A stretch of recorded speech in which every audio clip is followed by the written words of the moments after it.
There are some days that don't feel strange when they're happening.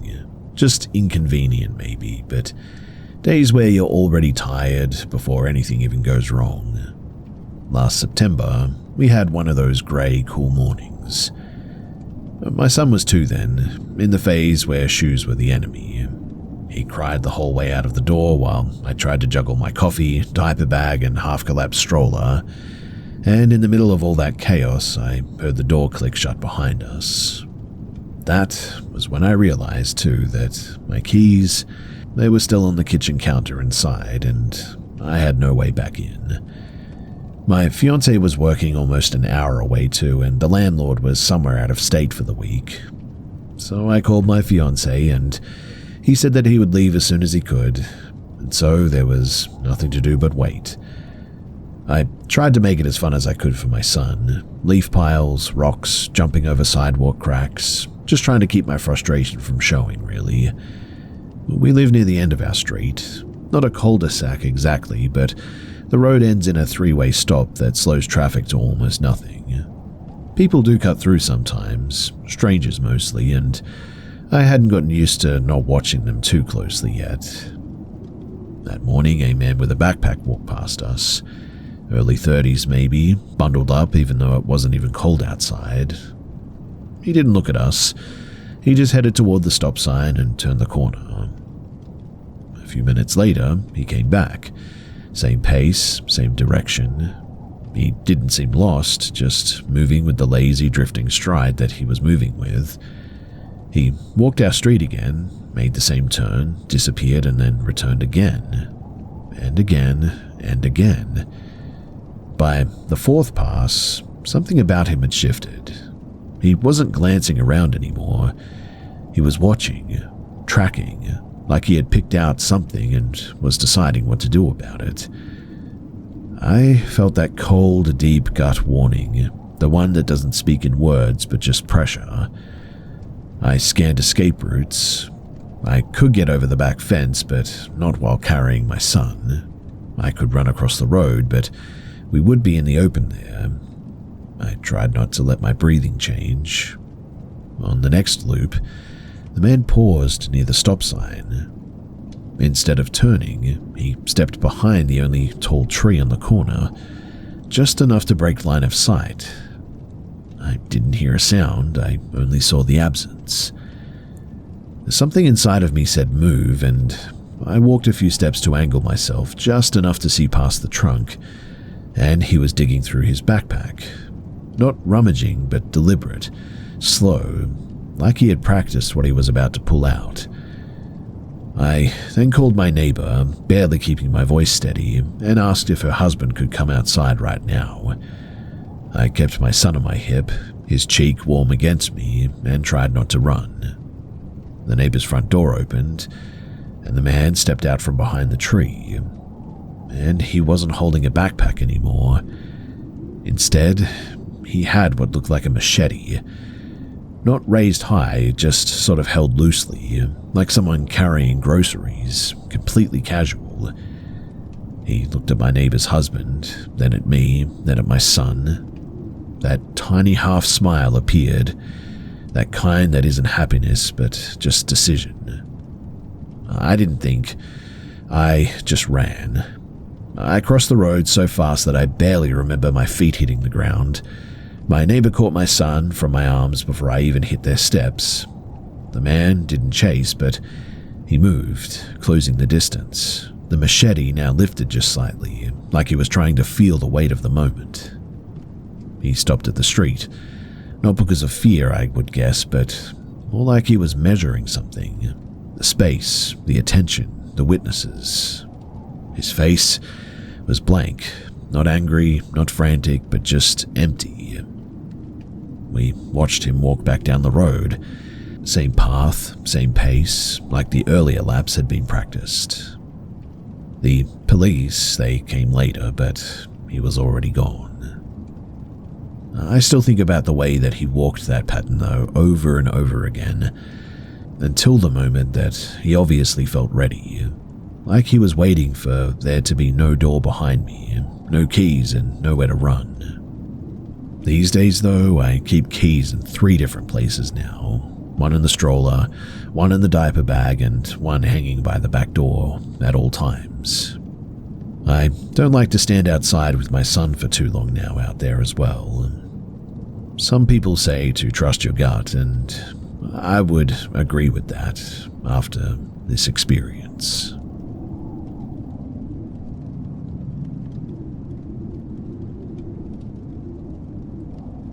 It was late September, but the nights had already taken on that early winter bite that comes fast in the mountains here.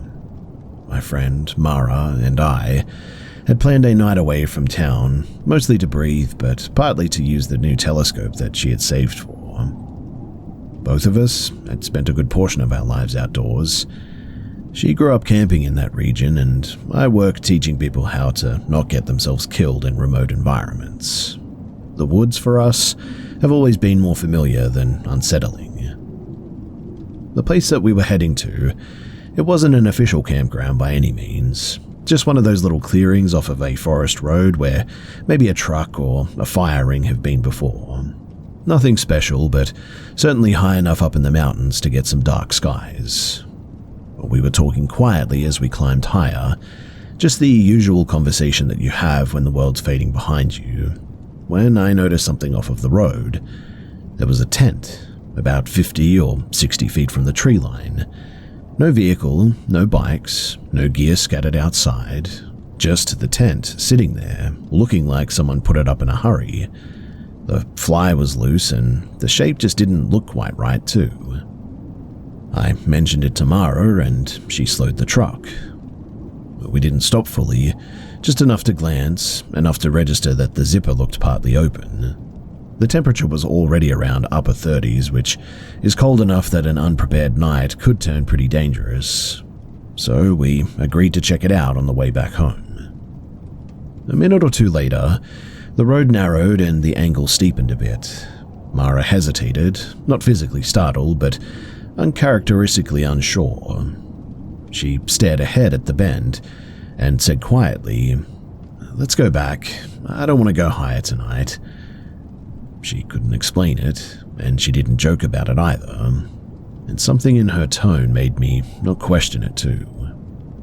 So we turned around, and when we came back to where the tent had been, or where I thought it had been, it was now closer to the road, maybe 30 feet closer, or maybe a little bit less, but my memory told me one thing and my eyes told me something else.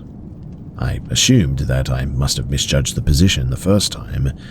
People misremember distances all the time, right? But when we stopped and we looked more carefully, the tent just didn't look right. It looked distorted, like it had been put together incorrectly.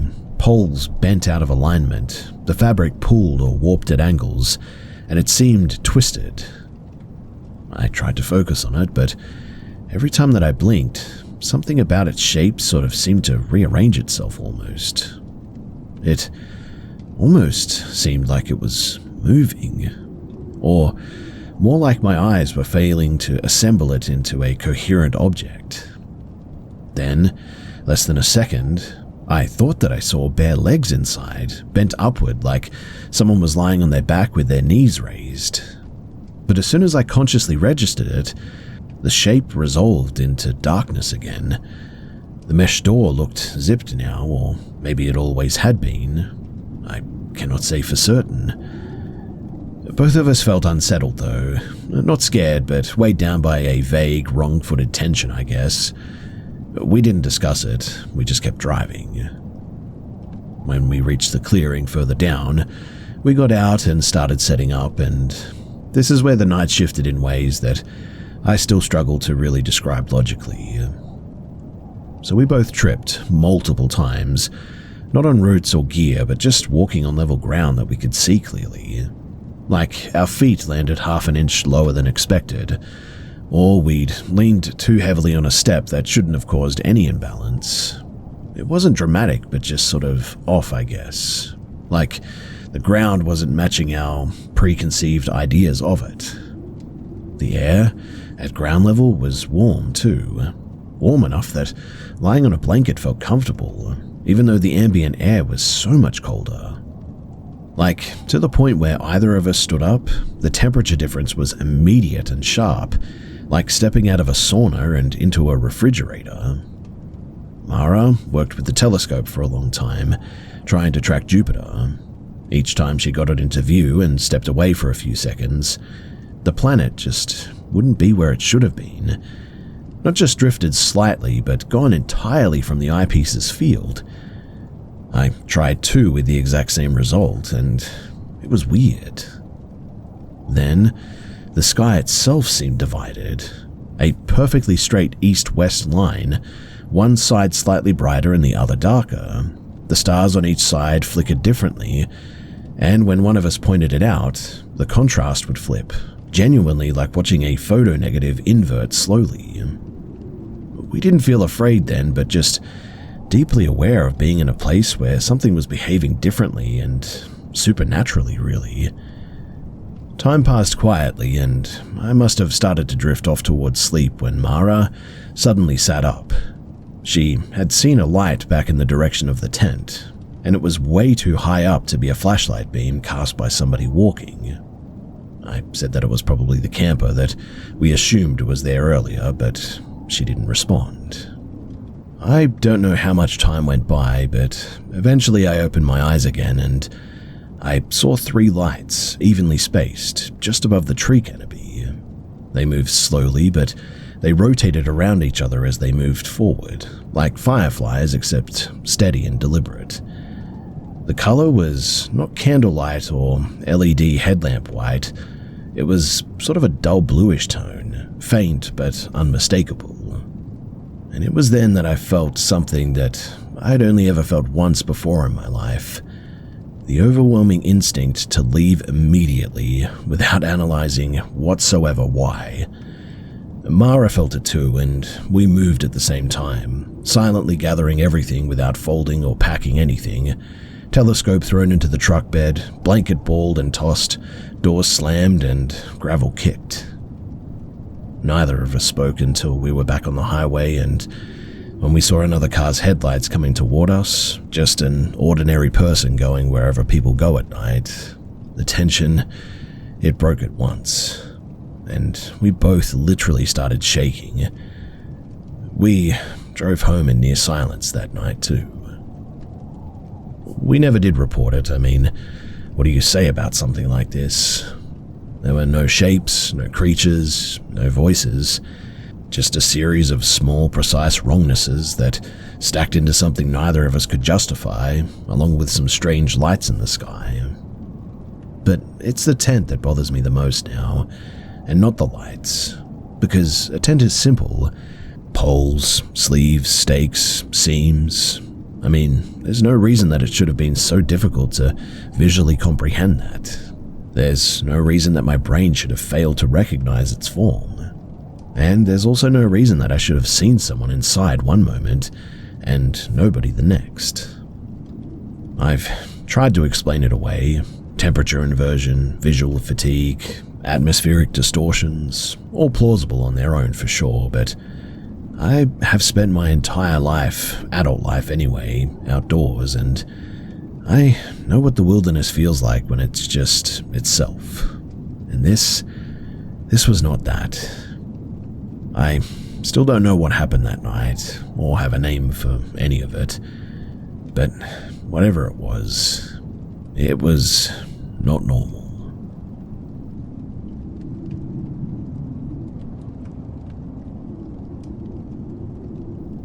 Minnesota isn't often the setting for stories that people tell, but I guess that's what makes it all that much stranger when something unexplainable does happen. So I grew up visiting the northern woods, the kind of place where lakes glimmer silver under a low sun and pine trees stretch endlessly, swallowing all sound. Most of the time, it felt safe, almost boring in its consistency. But not this time. This happened about a year ago. My brother and I had planned a day hike along the Superior hiking trail, starting at a trailhead just north of Tofty. The day before, things had already felt off.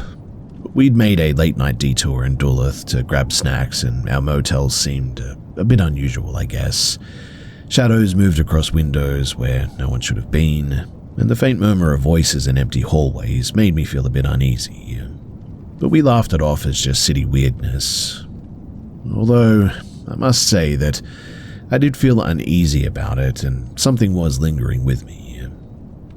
In any case, we began hiking at around 7:30 in the morning.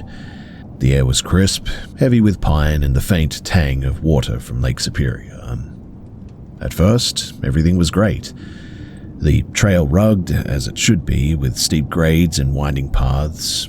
We passed a few groups, including some college students enjoying a leisurely stroll, their laughter drifting across the forest. The hike itself was physically challenging, but it was manageable. We talked about life too, about past mistakes, and we shared small jokes to keep our spirits up. After roughly 4 or 5 hours, I would say, we reached the Lutzen Lodge, a point where we planned to turn back. But that's when the trail began to, well, for a lack of a better term, behave strangely. You see, we started back along the path, but something had changed. It was subtle at first. Our pace felt normal, but the forest seemed, I don't know, thicker, as if the trees had shifted closer together. Shadows stretched differently here. The sounds of wildlife were muted or missing entirely, it felt. The college students that we had passed on the way in were now gone, vanished, though the trail ahead was clear and well marked. Then we noticed the mushrooms, just hundreds of them, scattered along the mossy ground, spiraling in colors and shapes that I had never seen in this region. Some of them even seemed almost luminescent. My brother stopped to snap a photo, but his phone refused to turn on. I tried mine, but the screen flashed and just went black. Well, we continued, feeling the forest press in on all sides and feeling a bit weird about it. At one point, we returned to a section that we had passed hours earlier, a clearing with a fallen birch. My brother checked his watch and, "What time do you think it is?" he asked. I calculated in my head, using the pace and the distance that we had covered. Probably about 4 p.m. We should probably speed up to get out of here before dark." He frowned. "No, it's 1:15. I laughed nervously. "You're joking, right?" But he wasn't. Somehow, though we had been walking slower than on the way in, we had crossed ground that previously took 2 hours in just 1. The sun's angle didn't match the time on his phone at all, and even the trail seemed slightly rearranged. Like familiar landmarks looked different. Trees and rocks were in places that I swear that they shouldn't have been. Like I said before too, the forest had gone completely silent now. No birds, no rustle of small animals, not even the wind anymore. It was like the kind of quiet that presses against your ears, and it makes you question if sound even exists at all, until you speak, that is. Well, we passed the same places repeatedly, though they weren't identical, and there were subtle shifts that just sort of disoriented us, I guess. Finally, though, we emerged at the trailhead, 2 hours ahead of when we expected, even though we had walked slower and stopped several times to make sense of the trail. The cars in the lot were exactly as where we had left them, but everything just felt sort of unreal, like we had moved through a forest that existed out of sync with time itself. We left in silence, driving back to the motel. Duluth felt bright and ordinary, almost painfully mundane after the forest, but I've hiked that trails many times since then, and I've never again had an experience anything like that. Sometimes I wonder if we slipped into a small fold in reality, or if the forest itself keeps its own rhythm, unnoticed by those who walk it. I still see those mushrooms in my mind from time to time too, glowing faintly under that impossible canopy, and even now I hesitate to hike that place alone. The woods are beautiful there, but that day reminded me that some places just seem to have rules that we don't understand, and that time, it certainly felt like the forest was not what it seemed.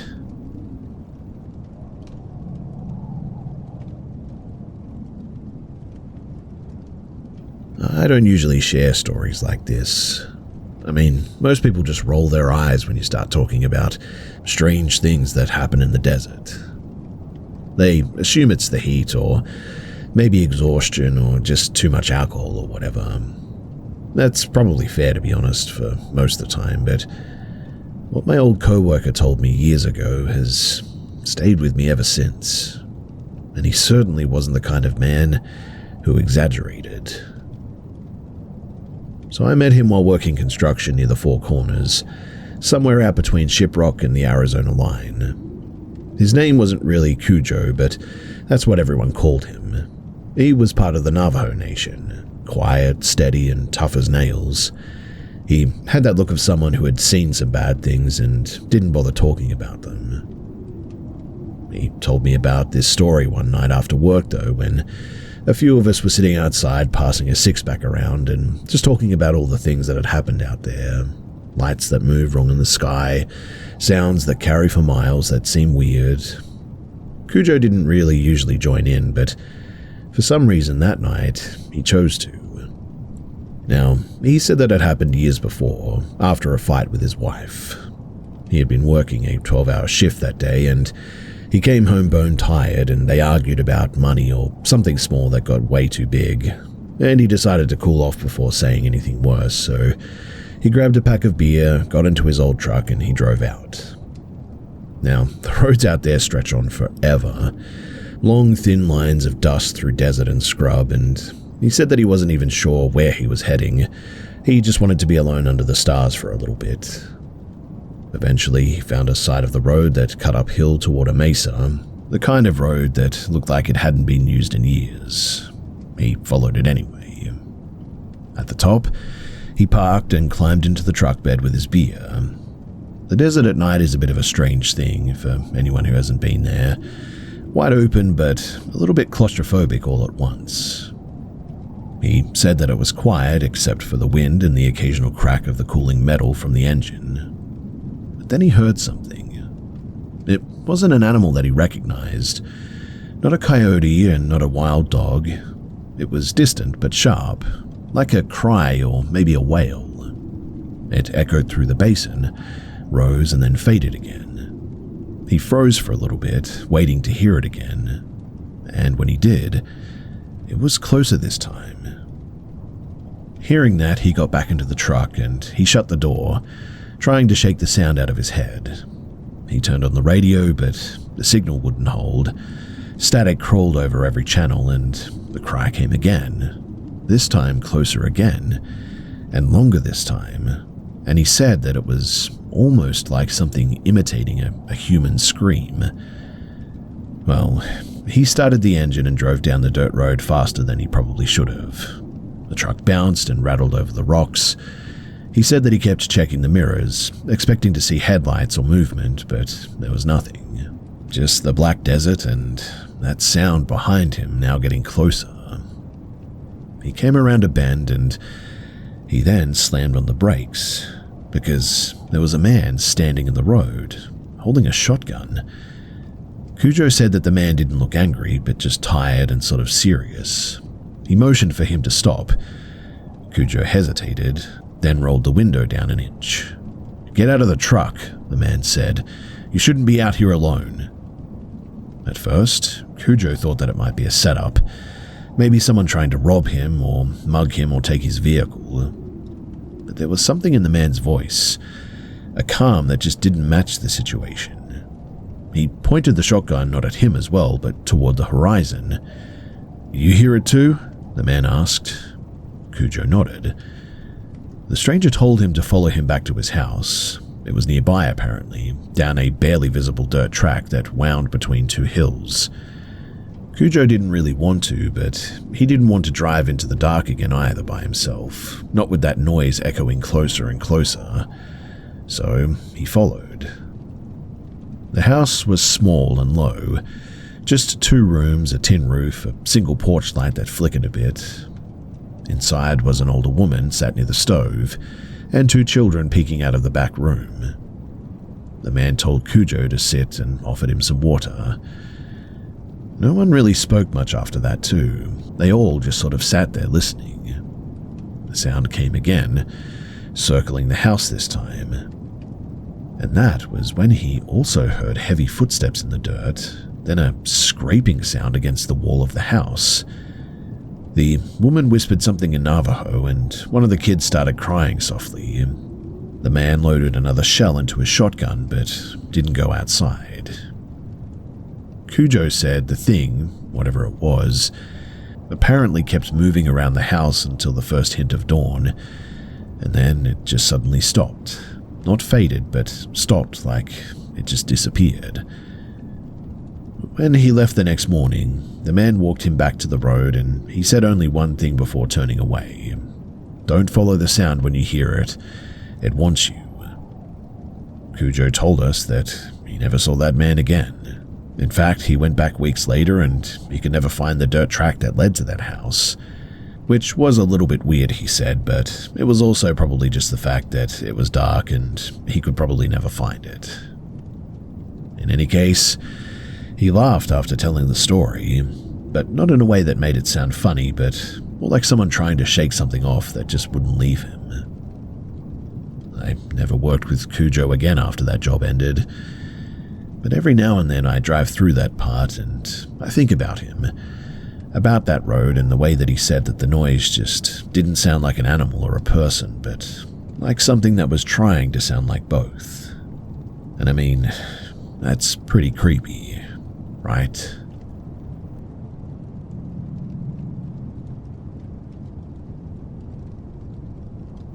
When I was younger, there was this stretch of road everyone in Farmington talked about, but never admitted being scared of. Crouch Mesa. It wasn't haunted in any sort of official sense, but everyone seemed to have a story about strange lights or tall figures moving along the ridgelines at night. Most of us just brushed it off. I used to drive that road all the time alone too, and I never saw a thing. Well, not until the summer that I turned 17 anyway. It was late August, and I had gone with my friend Sean like we always did. We didn't really care about baseball. I mean, it was just more about getting out, watching the crowds, maybe talking to someone new. The night felt normal enough too. Warm, quiet, and no drama. But when we left the fairgrounds, something told me to take the long way home, through the old roads east of town. Sean complained, said that he wanted to go home, but I told him that it'd be quicker. It wasn't.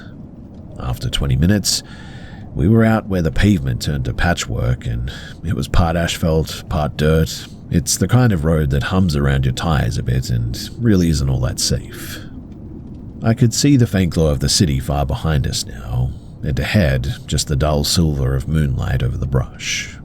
Nothing was really moving, and it was just the two of us in this car out there. I slowed down at the four-way crossing, one paved, 3 dirt roads disappearing into nowhere.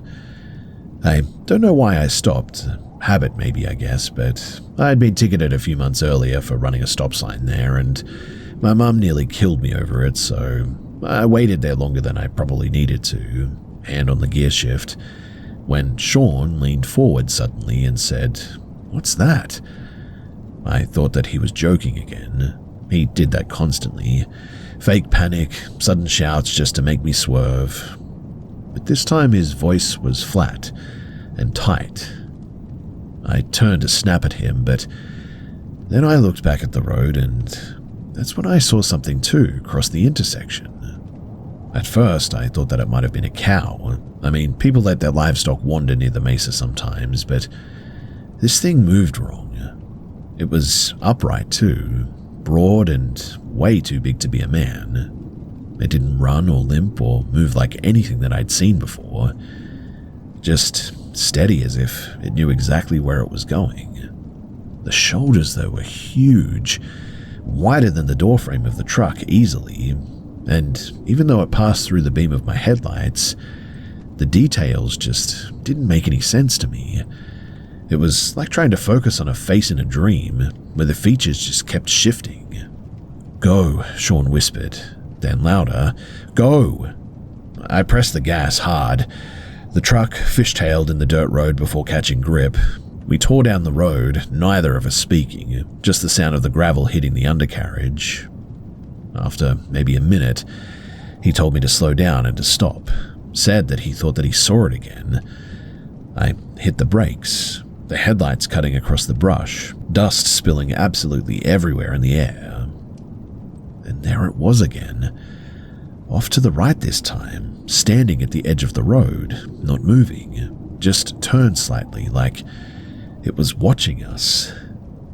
The moon hit it at an angle, enough to outline the shape, and it was at least 7 feet tall, maybe more, long arms and a huge chest. It wasn't a bear, mind you. I mean, I grew up around this land and I know what a bear looks like, and this just wasn't that. I rolled the window down without even realizing it, and the air smelled awful, like metallic or rain on dry dirt, and except the sky was clear and this smell was disgusting. Then, in the silence, there was this low sound, not quite a growl, but more like a deep vibration, so low that I could feel it in my stomach. And then, the next thing that I remember clearly is that we were just halfway back to town. I don't remember turning the truck around. I don't remember the first 10 miles. Sean said later that we both went quiet at the same time, and he thought that I was just driving in a trance. The clock on the dashboard said 2:47 in the morning, and we had left the game before midnight. When I dropped him off, neither of us really said much. He just sort of stood there staring at me like he wasn't sure if we'd actually come back from something or if something had happened. I told him to call me in the morning, but he didn't. In fact, we didn't speak for a week. At night, though, I just sat on the porch outside, and my clothes just sort of smelled like dirt and the metallic smell from earlier. I didn't sleep that night. I just kept checking the road, half expecting to see headlights or someone standing at the edge of the driveway, and weirdly it was like I was just so anxious and I was sweating. The next day I went out to look at my truck. The passenger side mirror was cracked clean down the middle too, like it had been struck by something. Mind you, there was no sign of impact anywhere else, just that mirror. I never did tell anyone except Sean, and for a while I convinced myself that it was nothing. A trick of the dark and nerves, or maybe some weird desert animal that walked on 2 legs for a few seconds.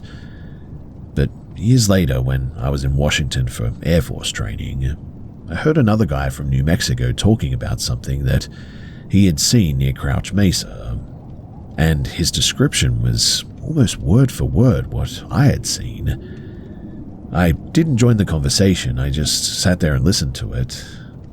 But man, it made me feel really uneasy hearing that again, and it brought the whole thing back for me, and it's something that I don't think I'll ever forget.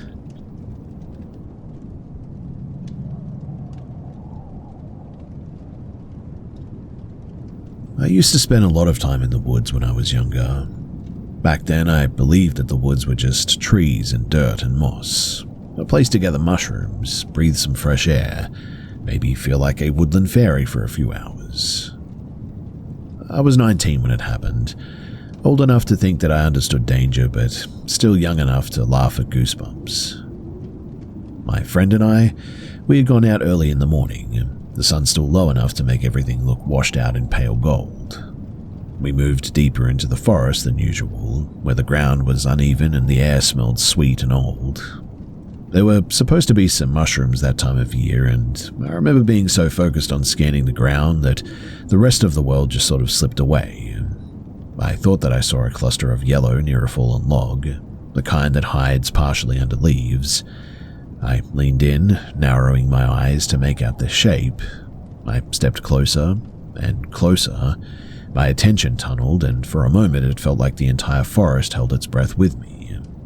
Then, my eyes adjusted, and I realized that the shape that I had been studying wasn't mushrooms at all. It was a face. A person was standing just beyond the brush. Close, way too close. He blended in so well that I hadn't recognized him until I was practically in reaching distance. His skin was mottled with shade, clothing earth-colored, still as dead bark. His eyes were wide and bright, fixed on me with an expression that I remember as not as emotion, but almost as expectation. He smiled without showing teeth. Then he lifted one hand, very slowly, very softly, and curled his fingers toward himself, inviting me closer, as if I already belonged to him and just needed reminding. I stood there with just his hand and his smile and my heart beating into my ribs like it was trying to escape without me. I didn't scream, I didn't even react at first. It was like my mind just sort of lagged behind what my eyes were seeing. I don't know how long I had been walking toward him, but I also don't know how long he had been waiting there for me to notice. When my body finally caught up, I spun and ran. My friend called after me confused, and I grabbed her wrist so hard that she yelped. I didn't explain, and we just ran until we could see the path again. We laughed about it then, dismissed him as some weirdo. We even finished our mushroom hunt not too far away, because teenagers think that they're invincible, right? But the years after have changed that memory. The older I get, the more details I remember.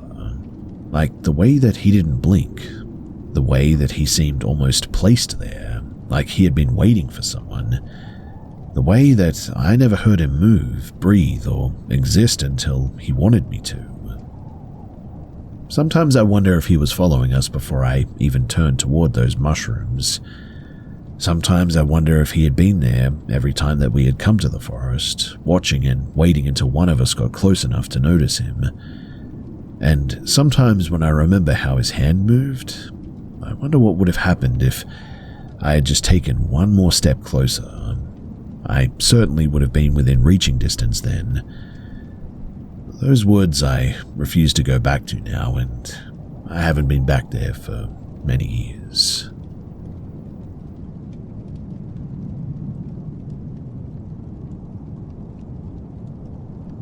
When you grow up somewhere small enough that everyone knows your last name, you start to think that danger is something that happens elsewhere. Bad stories are for bigger cities, places with highways and hotels and strangers who never look at you twice.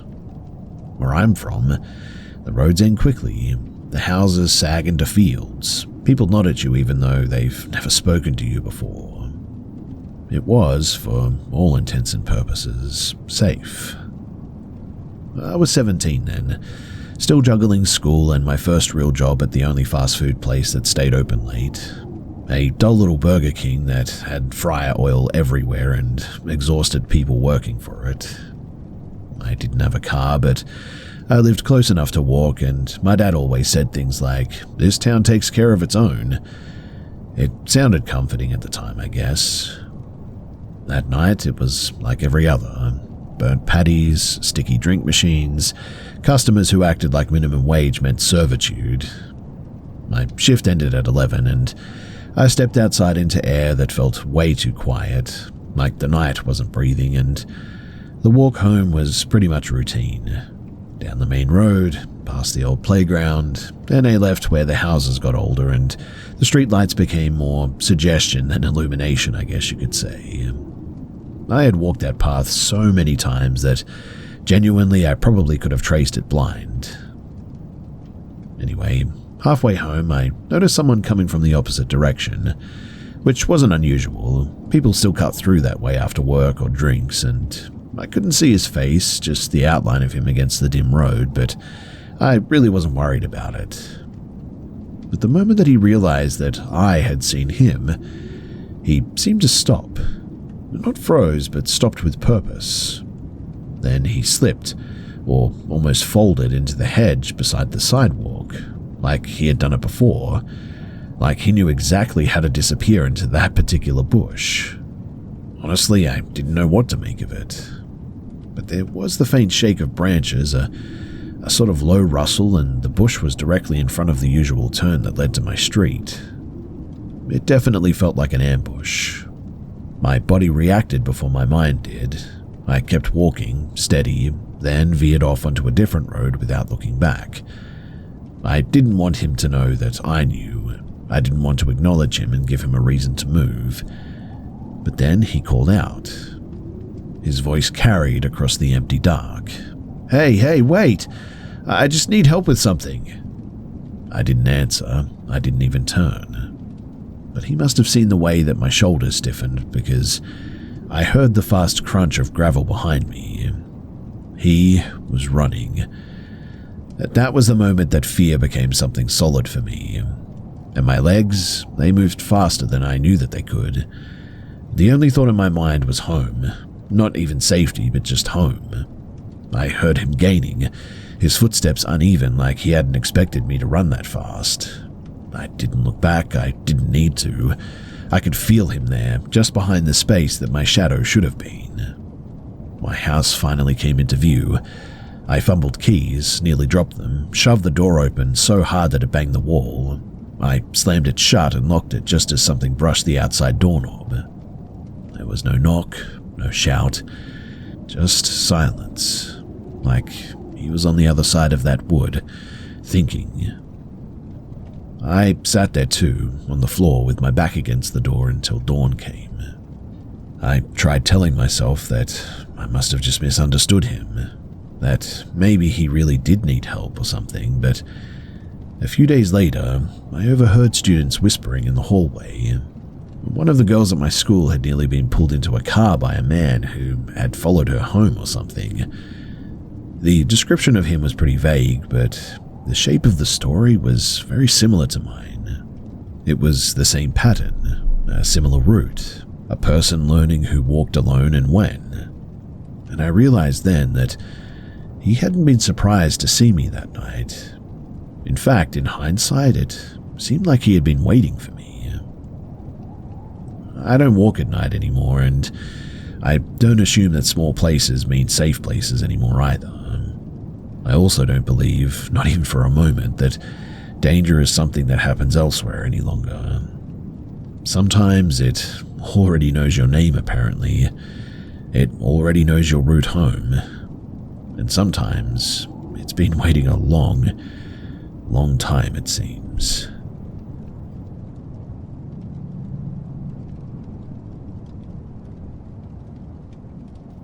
I used to think that the woods near my home were familiar in a way that a bedroom is familiar. You don't question the shape of the dark because, well, you've lived beside it your whole life. Even in the winter, when the snow muted every sound, those trees felt like a kind of shelter, a place that I could disappear into without being seen. I was 14 during that strange winter, when school was half computer screen and half desks spaced 6 feet apart. The house was always way too loud, doors closing, voices echoing, everyone restless and irritated. I had a performance piece due for theater class, something dramatic, something that required shouting. I didn't want to do that inside with everybody listening, so I stepped out into the cold and decided that I would run my lines out in the woods where the air felt open and indifferent.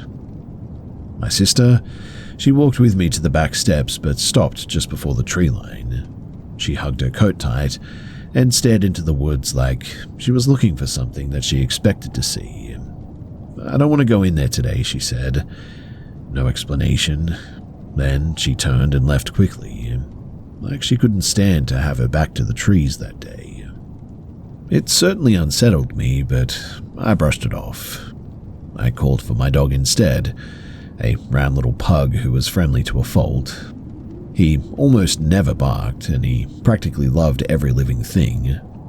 He followed me into the snow like he always did, trotting along my side as if the cold didn't even bother him. The woods, they were quiet that day too. Even the birds seemed to be sleeping. In any case, I started practicing, walking a familiar trail, recording myself to watch later. My breath hung in the air like pale smoke drifting upward between the tree branches. It was only when I stopped to review the video that I noticed movement behind me. There was a figure standing still. My first thought was tree, then no, that's a person. And then, why are they even here? Nobody ever walked those woods. It was private land, and certainly not during a deep freeze like this when the air felt sharp enough to cut your skin. I turned fully, expecting maybe that I had imagined it. But no, somebody was there, wrapped in layers of mismatched winter gear, coats over coats, torn fabric tied around limbs, snow-crusted along the helms, and their face was mostly covered except for their eyes, which were startlingly uncovered and very direct, like they weren't trying to hide that they were looking at me. They were holding something long and metallic in one hand. Not a knife, not exactly, but something sharpened for sure. My dog, the dog who loved everyone, he stopped walking. His body went rigid, and then he barked. Now, I had never heard him bark before like that, not once. It was a raw, terrified sound that didn't sound like it belonged to him at all. His eyes were fixed on the figure, and for the first time I realized how still the woods had become. The person tilted their head, slowly, way too slow. Then they laughed. Not loudly, but just enough to feel personal, I guess. "I'm not worried about that one," they said. Their voice hoarse, like unused vocal cords had to relearn the shape of words. There was no reason to say that, mind you. No reason to address my dog at all. But the tone made it so much worse. I started walking, fast and not running. My dog moved backward while facing them as if he couldn't stand to turn his back. I could hear the soft crush of snow behind us, the rhythm of steps matching ours just a little bit faster, like they were studying just how far to close the distance was. Then they began to follow. I didn't think. I grabbed my dog into my arms and I instantly ran. Branches snapped against my coat, my lungs burned from the cold. The footsteps behind me sped up, and there was no attempt to hide the sound now. I kept running until I hit the place where the path dropped off, a steep embankment, or more like a shallow cliff really, formed by years of snowfall and melt. I didn't have time to choose. I didn't have time to breathe. I jumped. Soft snow swallowed us whole, and it was cold, and it was wrapped around my legs in biting needles, and for a moment, I couldn't move at all. It was like the earth had swallowed me, or at least the lower half of my body. When I finally surfaced and looked back, the figure was stood above, scanning the tree line with a hand raised to shield their eyes, as though sunlight could possibly be bright enough to require that. When they spotted me, they didn't chase. They just started walking. Not rushed, not frantic, but just calm, with certainty. Like they knew exactly where I would come out. I clutched my dog and I ran again. I didn't feel the cold anymore. I could barely feel my legs even. I didn't feel anything but the pressure of moving and just trying to get out of there. I burst out of the woods eventually and into my yard like surfacing from a nightmare. I went inside and instantly shut the door, but I didn't cry. I didn't say a word, in fact. I just sat in my room with my frozen clothes melting into the carpet and stared at the wall while my dog pressed his body against mine without making a sound. I looked out the window a few times, but whoever was out there, they were now gone.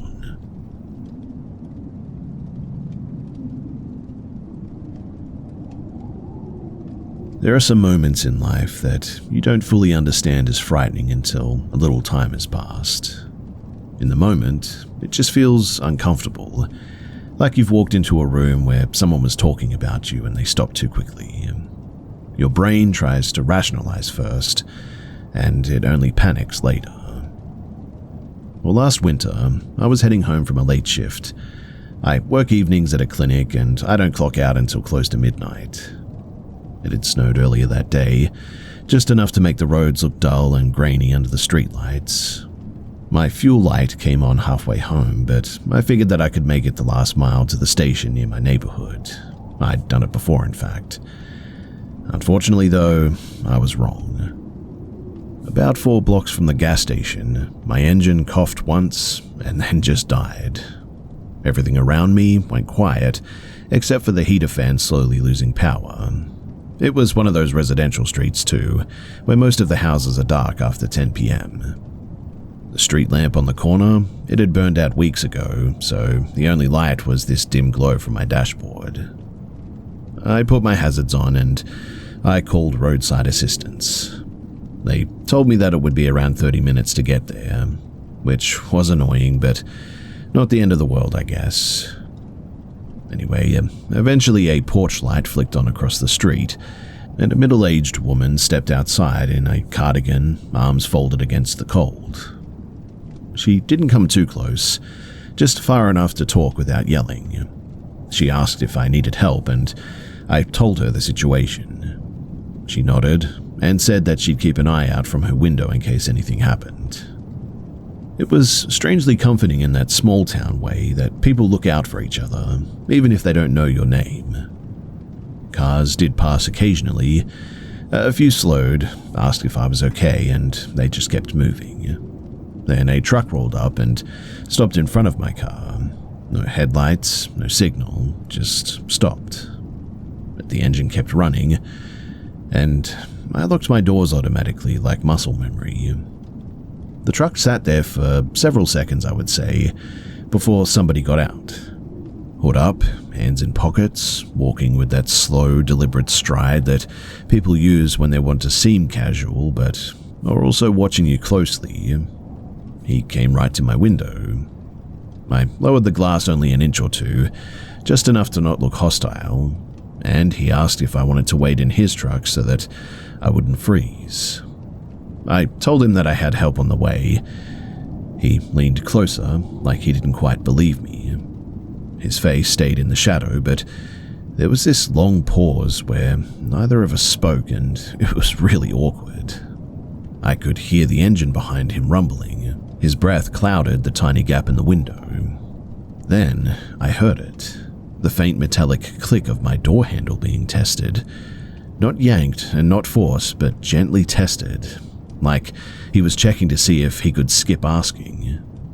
Before I could react, the porch woman's voice cut through the silence.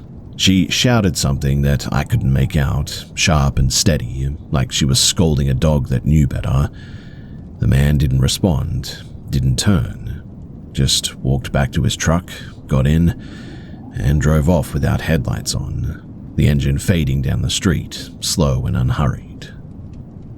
She stayed with me then, not hovering, but certainly just present, standing a few feet away with her arms crossed, staring down the road like she expected him to return. AAA arrived about 10 minutes later. The tow driver didn't comment on anything except for the cold. The woman gave me a little wave when I left, and we didn't exchange names. When I told my boyfriend and my best friend what happened, they brushed it off. They said that he was probably just being polite, that lots of people offer rides in the winter around here, that I assumed the worst. And maybe they're right. Maybe it was nothing, but that door handle says otherwise, right?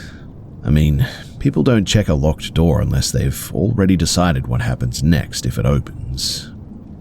And now, every time that I drive home late at night, I always make sure the gas tank isn't anywhere close to empty.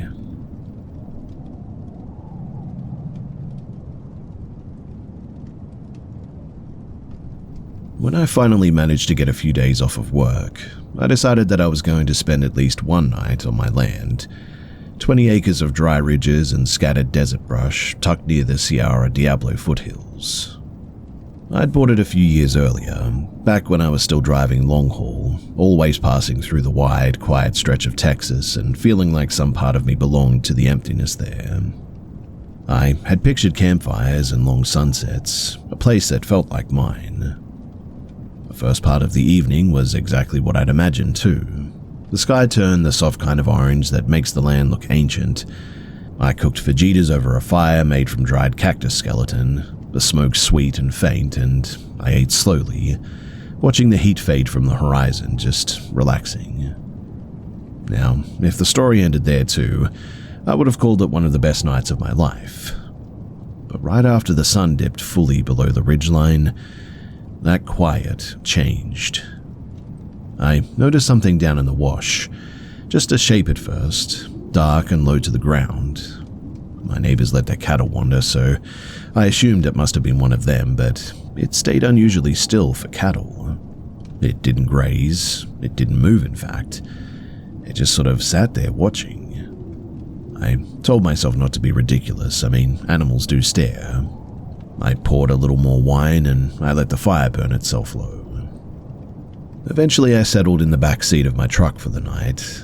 The cell service out there is so poor that it's basically decorative, but I had just enough of a signal to check the weather before everything went dead again. I covered the windows with blankets, climbed into the makeshift bed, and let the silence take over. Now, I don't know how long I slept before I woke up, but no noise woke me, of that I'm absolutely sure. No dream as well, but just a feeling, I guess, sharp and heavy. My heart was already racing when I opened my eyes, and I tried not to look outside. I really did, but curiosity works like gravity, right? So, I lifted the blanket on the window only an inch, and on the slope of the neighboring property, something upright was moving slowly toward my fence line. I couldn't see the details, just the outline, but it looked like a person, except I don't know how to explain it exactly. Something was wrong in the way that they held themselves. Their movement was steady, but way too measured, like they were trying to seem casual, but failing. I lowered the blanket and sat perfectly still. I told myself that it must have been a late ranch hand come to get the cattle or something. In fact, I told myself anything that I could think of that sounded normal. Maybe a hiker, a trick of distance. But the feeling in my chest, it just didn't believe any of it really. And then I started seeing shapes. Not clear ones and not like silhouettes, but more like I kept thinking that there was someone just behind the back window or just past the driver's side mirror. My mind felt loud all of a sudden, if that makes any sense, and it was like every instinct that I had was just yelling at me all at once. And finally, I snapped. I climbed into the driver's seat, ripped down all the blankets so every window was open to the night, and flicked on my headlights. The beams, they hit the wash directly as well. And something moved, but it was so fast that I've never seen anything move that quickly, just outside of the light, like a person stepping backward into the darkness to avoid being seen, but with unreal speed. Well, I didn't wait to understand it. I turned the engine over and drove off the land faster than I should have on those rocky tracks, but I was panicking. The truck rattled hard enough to make the rear view vibrate, and I didn't slow down until I reached the highway. When I finally got into town, I went to the woman who rents rooms to travelers, and she didn't ask me any questions, and I didn't offer any answers. The next day, I called the previous owner to update her, just small talk at first, and I mentioned that the land felt different at night. I didn't even describe what happened. I barely finished the sentence before she cut in quietly.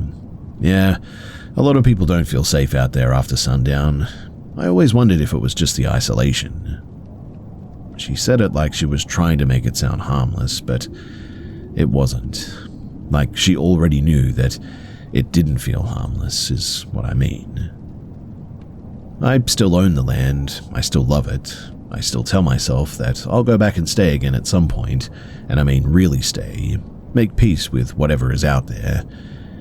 But I'll be honest and say that it has been 2 years, and I have not spent another night there since that night.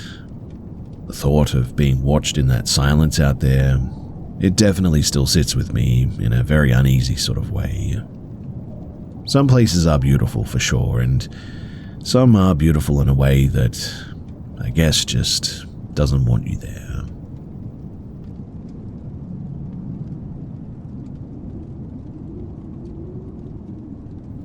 I don't usually run errands late, but that night I got off work later than planned and figured that I'd make a quick grocery run before heading home. The nearest store is about 20 minutes away, and out where I live, that's considered pretty close. It was already dark when I left town, but the sky was clear and the road was familiar, so I got there pretty quickly. A few miles from home, though, my car's temperature gauge spiked. I pulled over and I popped the hood. I had some coolant issues before, so I knew what I was looking at, and I let the engine cool, drove a little farther, and it happened again, this time just a couple of miles from my road. At that point, it was around midnight, though, and I honestly was pretty exhausted. I wasn't thrilled about leaving my car, too, but I live in an area where walking a mile and a half on a dirt road in the dark really isn't that unheard of. I told myself that it would be fine. The night air was pretty chilly, and the moon was bright enough that I didn't need a flashlight on my phone. I locked the car, slung my bag over my shoulder, and I started walking.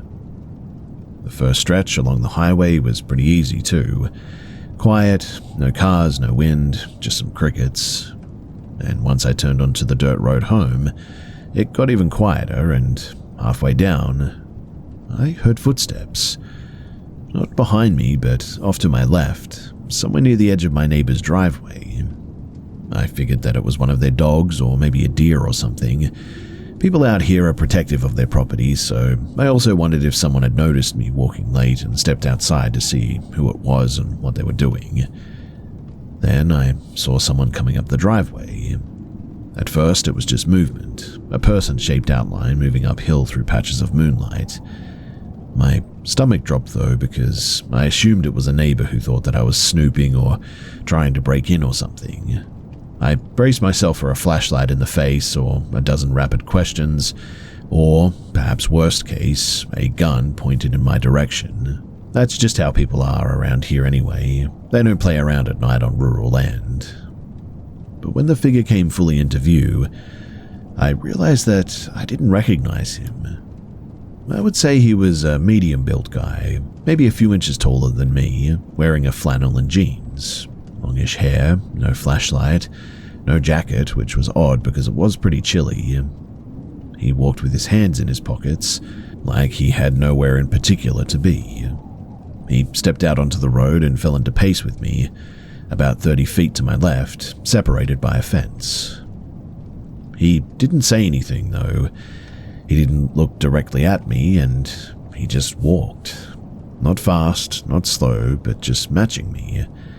I kept walking, trying to act like this was normal, like this happened all the time, but my heart was pounding so hard that I could hear it now.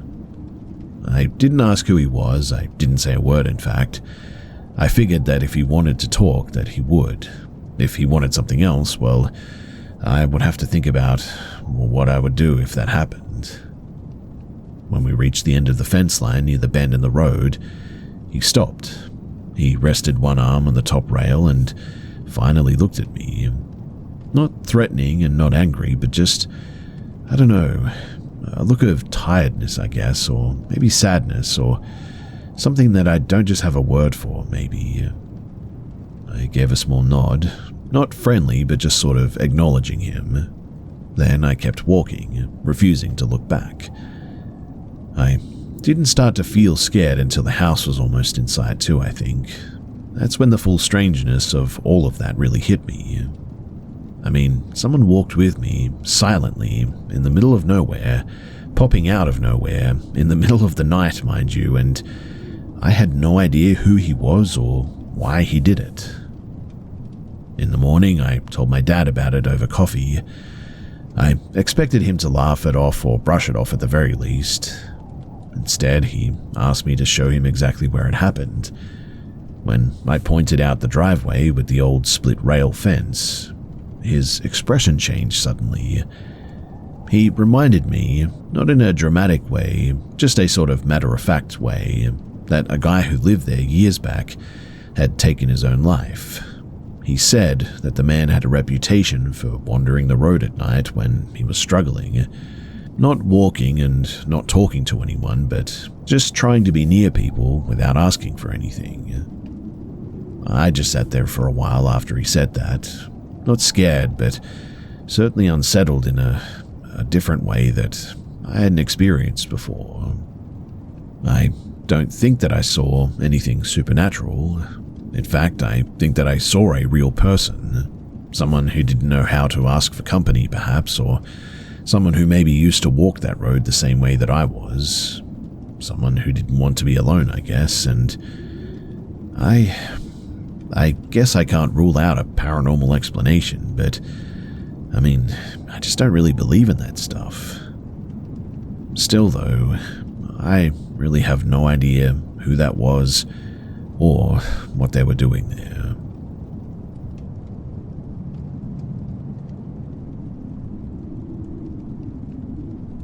Where I live, the land stretches out so far that sound from neighbors just isn't really heard. The hills are steep, the woods are thick, and when night falls, it sort of feels like the whole place just folds in on itself. My family has been here for generations now, and I grew up thinking that I knew every bend in the creek bed and every worn trail through those oaks. A few years ago, though, the ridge beyond our pasture was sold and turned into an ATV course. Since then, we've certainly noticed more wildlife pushed closer to our side, deer moving in broad daylight, coyotes yipping where they never used to, and sometimes some other animals as well. It changed the way that the land feels after dark, I guess. Quieter, but not peaceful by any means. Anyway, one night early in November, my younger siblings decided to take the Polaris out. It was late, somewhere close to 10:30, and they planned to make one loop around the property before heading in. The bridge over the creek is always the starting marker. Once you cross it, you're out on the land and not near the house anymore. At first, everything was normal. The engine noise, the music from the speaker, the familiar bounce on the trail, and they told me later that there was a moment though, so small that they didn't mention it to each other, where something about the night just felt different. Like the land wasn't the same land that they had grown up on. But they kept driving anyway. On the second loop, they slowed when they saw something on the trail ahead. The oldest started to stop, but something in her gut told her to keep going and to come back in daylight. So they rolled past it and continued. Mind you, none of them had discussed the feeling yet. It was just a bit of silent tension, really. A few minutes later, though, as they rounded the open field near the far fence line, the middle one looked out toward the tree line and sort of froze. He didn't describe it to us right away, not for several days anyway, but what he saw, he said, wasn't a creature standing upright or anything dramatic like that. It was just a very large animal, bigger than a deer, but its posture was strange, its weight forward, its head was low like it was evaluating them. Its outline blended into the shadows too, so he could only really make out its mass and the pale glint of eyes, but whatever it was huge. He said that they looked reflectively the way that deers do, only these didn't flicker or shift. They held the whole time. That was when he told the oldest to drive quickly, and there was no shouting and no panic, but just sort of a bit of urgency, really.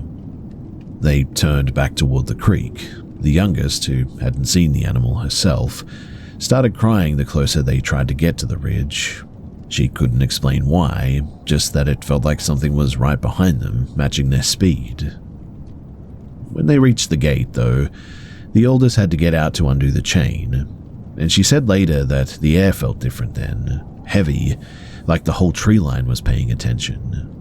She didn't look up, and she just got back in and slammed the latch shut behind them. They drove home in silence, and when they walked into the house, their eyes looked huge. Each of them just had a full-blown adrenaline rush, is how they described it. Mind you, no one had been drinking, and No one was making things up, and they were just scared, I guess. Well, the next morning, we went out in daylight. The field looked normal, the trail looked normal too. There were some fresh hoof prints, large ones, definitely not deer, but nothing conclusive. Probably cattle from another property wandering down again, or maybe an elk, which had been moving into the area lately because of land disruption that I mentioned earlier, and also some hunting pressure up on the ridge. But as for the feeling, the dread, they all described it the same way. It wasn't like being chased, it was not like being watched, more like they were somewhere that they shouldn't have been. And honestly, that's pretty believable to me. Because when you've lived on the land your whole life, you get used to knowing where you are and what's out there. You get used to sensing when something is off.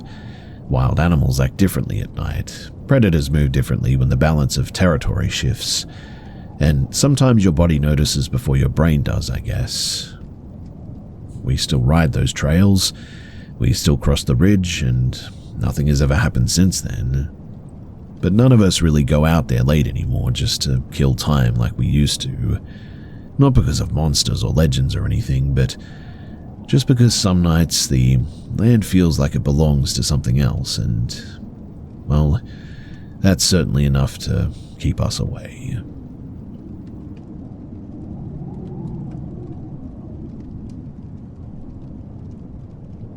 I hadn't been back to the Northwest Desert in years, not really since high school anyway, but in late August of 2013, I found myself there again. It was the kind of dry night where the sky is so clear that it almost felt fake. My old friend John had invited us out there to his family's land near the San Juan Basin. His parents were overseas for a few weeks, and he wanted to get everyone together before returning to school. The plan was supposed to be small, just a gathering of familiar faces really. But word moves fast when there's space, booze, and no adults about. By the time that my friends and I arrived, Jacob, Sean, and I, the place didn't look like a simple gathering anymore. Cars lined the dirt driveway and spilled into open pasture, music echoed against the low stone ridge to the south, bonfires flickered, laughter carried on the warm wind, and the river shimmered faintly behind the cottonwoods. John's cousin, Alex, and a guy that we called Tank showed up shortly after us as well. Tank was called Tank because he was huge, the sort of person who made door frames look narrow wherever he went, and everyone automatically felt safer just having him around. It started off how nights like this always do too. Warm light, cheap beer, dust swirling around your boots and sandals, kids dancing near speakers powered off of a generator. For a while it felt good too, loose, like being 17 again and not worrying about the next morning.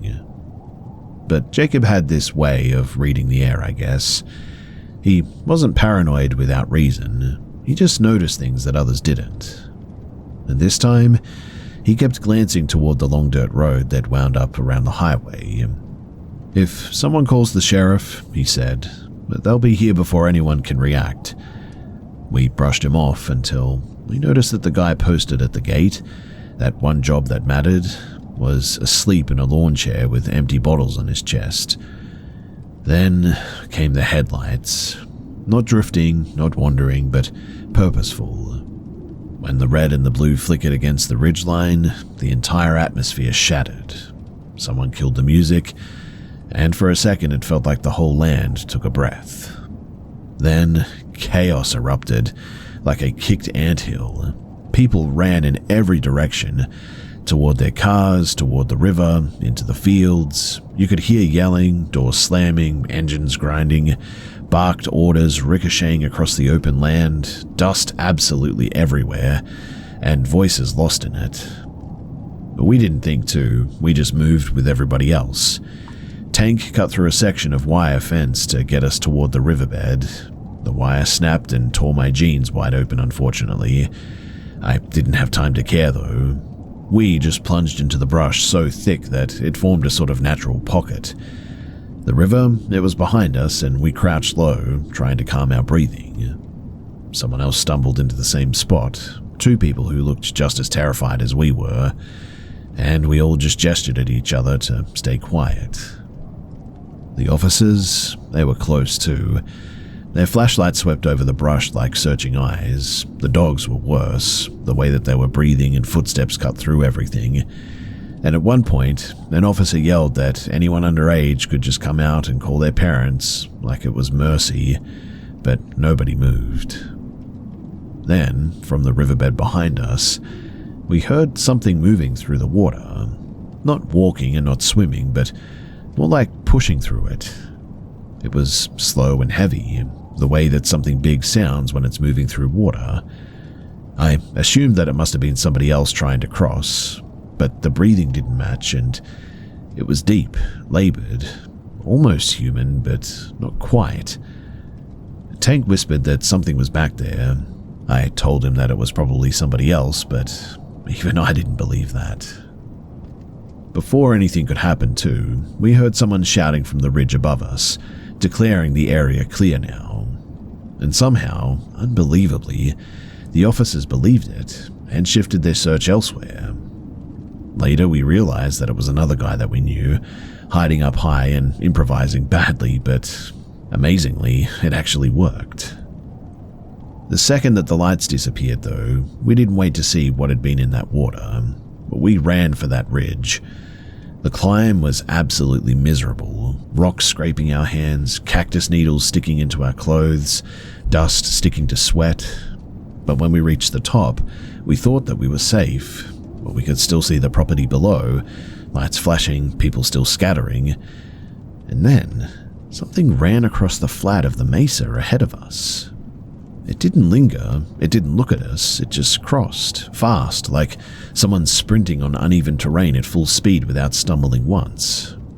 All I caught was the silhouette, shoulders too broad for the height, arms that swung way too low, a gait that wasn't wrong but just strange, really. None of us said anything at first, because saying something would mean acknowledging that we all saw it, I guess. We left the ridge and headed north to avoid law enforcement, but to do that, we had to push through a dense hill of cottonwoods and sagebrush. The night was way too quiet now too, so quiet that the crunch of our shoes sounded deliberate. And that was when we heard laughter, high, light and playful, like children laughing, but there were no kids there. It wasn't coming from one direction either. It was somewhere above and then below and then closer, like it moved without movement. No words, but just laughter. Sean yelled out, trying to break whatever was happening, but no reply came, just a softer laugh like someone responding from behind a wall. We didn't check, we didn't shine lights, we didn't investigate, we just left. We walked for what felt like miles before looping back toward the outskirts of the property. Eventually, we made it to the next town too, where someone had already started another party a few miles away. But the second party never felt right after that. Everybody was laughing, music was playing, people were acting like the night hadn't just cracked open a seam. And then, someone told us that Larry, one of John's closest friends, had flipped his truck trying to leave earlier, and unfortunately, he didn't make it. Everything got quiet after that, and it's strange how fast a night can change like that. 1 hour you're laughing under the stars, the next you're realizing just how thin the line is between going home safe and not going home at all. I still don't know what crossed the mesa that night. I don't know who or what laughed in those trees. But sometimes when I pass through that part of the desert, I get chills just thinking back on that night.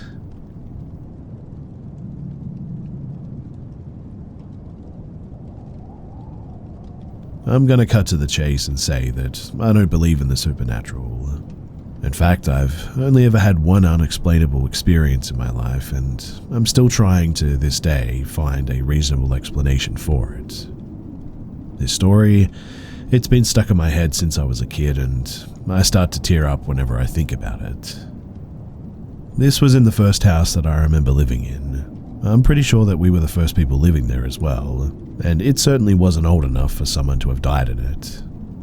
I remember as a kid that I would regularly hear voices calling my name. The voices didn't sound like anyone that I know, but I would also see huge opaque shadows that would very quickly move across the hallway occasionally. And if this was all there was to it, I would just assume that this was a hallucination caused by a family history of mental illness or something like that. But I very vividly remember my aunt and cousins visiting our house, and I told one of my cousins, I believe that she was 13 at the time, about the weird shadows and how they would call my name. I showed her the hallway that this would take place in, and eventually, one of the shadows appeared and moved across the hallway while she was there with me. She jumped a little bit and just said, "Whoa," in that kind of tone that you would use when talking to a dog that's jumping on you. I remember hearing the voice and asking my cousin if she heard it too, but she said that she didn't. But nevertheless, she was super creeped out by the shadow. Neither of my parents nor my sibling remember this happening, but I remember it so vividly, and it was such a frequent occurrence that, honestly, I don't think that it could have been just a nightmare or a hallucination.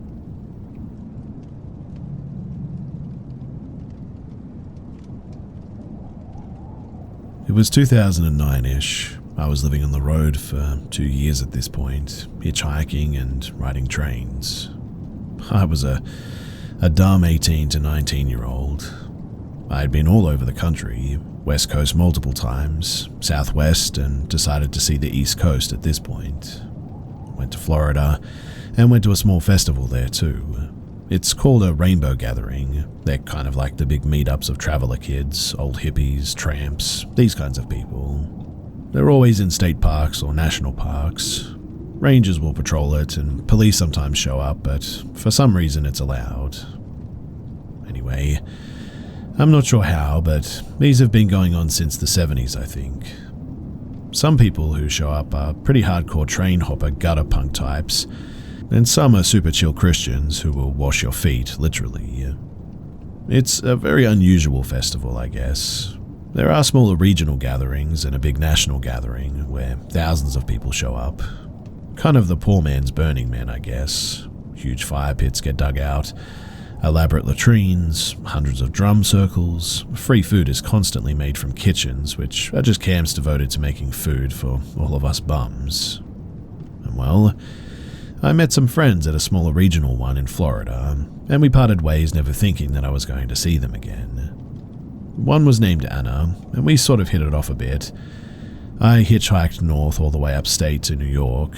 When I caught wind of the national gathering, which was going to be in Pennsylvania, I figured that I might as well go. I got to this gathering early, in the Allegheny National Park, and helped set up, trying to meet people. Kind of looking for my group, I guess. Not sure where I was going to be camping. One day, though, I ran into Anna, who I had met in Florida. Me and her had some spiritual conversations in Florida, talking about fairies and UFOs and whatnot, and she had some unusual stuff happen to her when she was a kid. So, she and her buddy had just gotten to Pennsylvania, and we decided the three of us were going to team up. We noticed a ton of people showing up to this thing. It was getting really crowded, so we decided to move camp to a more remote area. We chose a spot off the main trail, which goes from the parking lot to the gathering. It's a couple of miles long, and there's a lot of foot traffic going up and down there, people going in and out of the festival, but we had some space. Now, this happened around dusk. Me and Anna, we were sitting by our little twig fire, stone cold sober.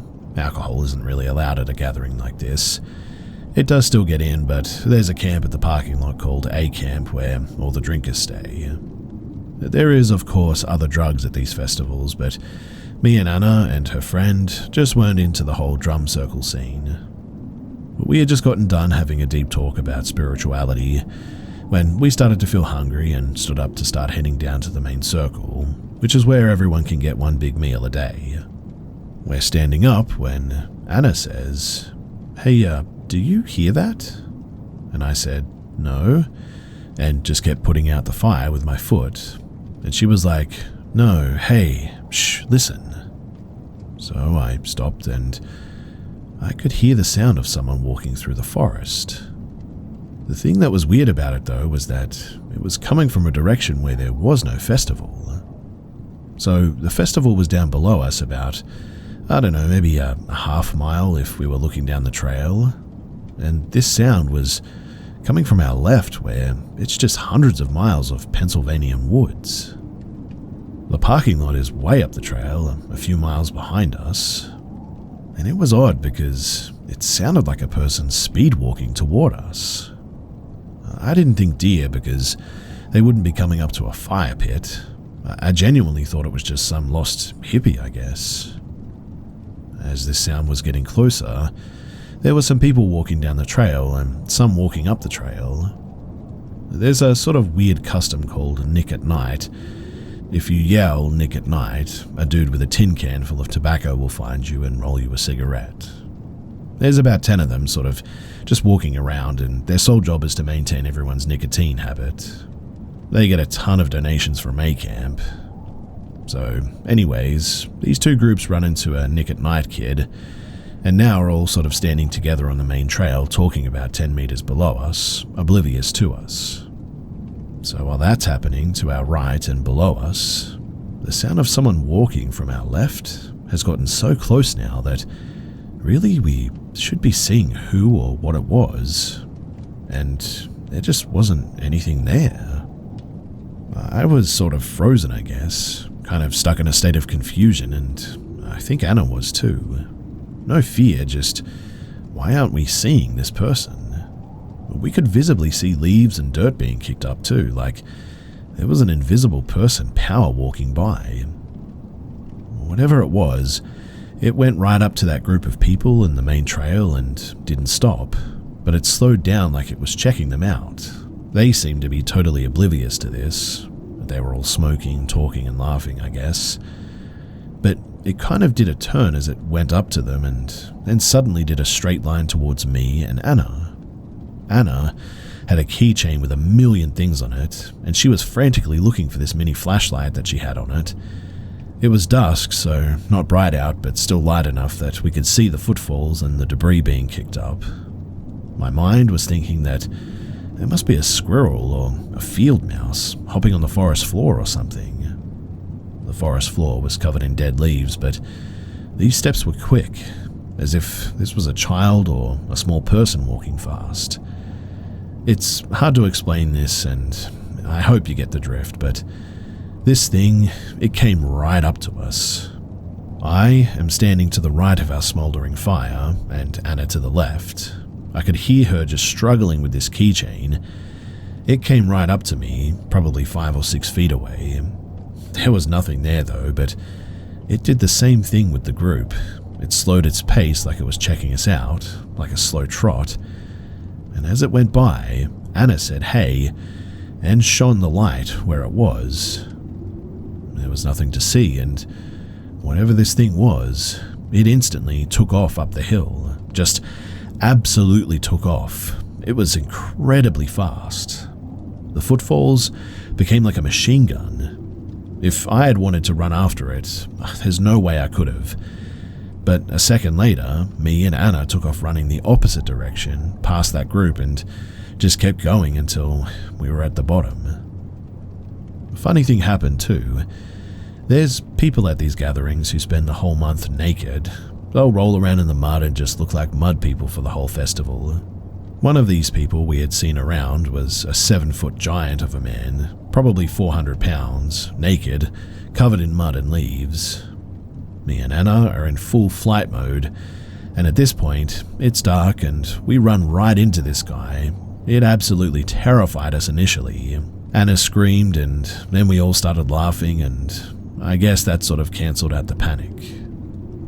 We went to go and find our other friend, and it was weird because Anna was still pretty scared, and she kept saying that it was because of her. Like, she had a weird fairy or alien situation happen to her as a kid with her mum, and she felt like whatever this was because of her. I don't know about any of that, but she did not want to talk about it after, and I just could never get her to elaborate any further. Me and this other friend, We were all about it, and we went back up there. Anna said that she wasn't going and wanted us to pack up the tent. We'd sort of hung out, tried to look for tracks with our lights, listened, but nothing else ever happened. Honestly, I've gone from thinking that it was an alien like a grey to maybe a ghost or maybe a fairy or a gnome. One person said that it could have been a pukwudgie. These are like Native American gnome things that are tricksters and can turn invisible, apparently. They're supposed to be in that area, allegedly, but again, I don't know much about any of this stuff. All I know is that there was something invisible walking there that day, and I saw it with my own eyes and heard it with my own ears.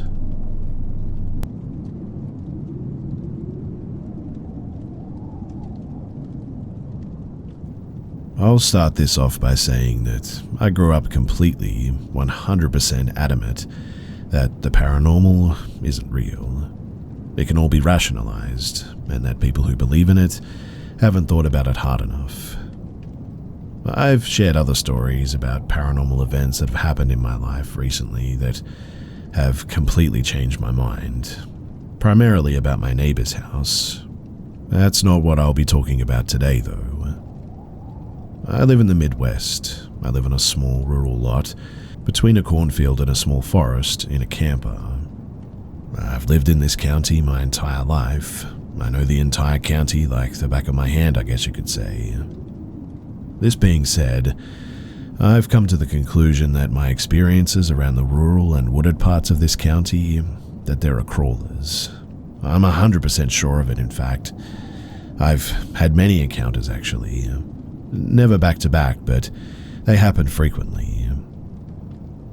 There's a forest or a park in the middle of town that I always hated at night since I was little. As I got older, my cousin and I thought getting scared was really fun. We would go there at night on purpose, but we never lasted long. I always felt like I was being watched. This, on top of urban legends of people going missing here at night, made me feel really uneasy. Fast forward to a few years ago, though. I got married and am settling into life as a husband. I take my large all-black German Shepherd, Fenrir, on walks with me at night. I always walk towards the park, but I usually don't enter into it. The first time something weird happened was 5 years ago. I was walking Fenrir in the woods to the front and to the right of me. To the left and behind me was a neighborhood edge and a sort of small playground, when suddenly it just went silent. My dog started acting super anxious. He's usually a very stoic and quiet dog, though. He's 120 pounds and built like a tank. Looks very intimidating, and he knows it too. I heard rustling in the woods following me, though, and I felt like I was being stalked by something. At that, I ran home, and really that was the end of the first encounter. Nothing much to it. I had a few more encounters like that, but last year, things really amped up. I was on a walk around 11:30 p.m. with Fenrir, my wife, and our little newer dog, Booger. He's a terrier chi mix, and we are walking down the same path, and about 3 blocks away from the woods, 4 or so deer are sprinting out of the trees and into the street towards us, and for whatever reason they seem terrified. But then I hear what I can only describe as what sounded like a human trying to mimic the sounds of a monkey. Honestly, too, I thought that it was silly until, well, recently when I read a story about another guy who heard the same thing. We laughed it off as some kids playing around. Once we get up to the woods and are walking parallel with it, we can clearly see 2 reflective eyes and a silhouette staring us down from the tree line. We also heard a deep growl at this point, and then like a hissing sound, but it wasn't super high-pitched or anything. Both of our dogs acknowledged this as well. Finn stared and Booger growled a bit. I made a Facebook post on the community Facebook group, and other people told me similar stories from around this town. It was around this point, too, that I got a job as a tour guide or a maintenance guy for rail explorers.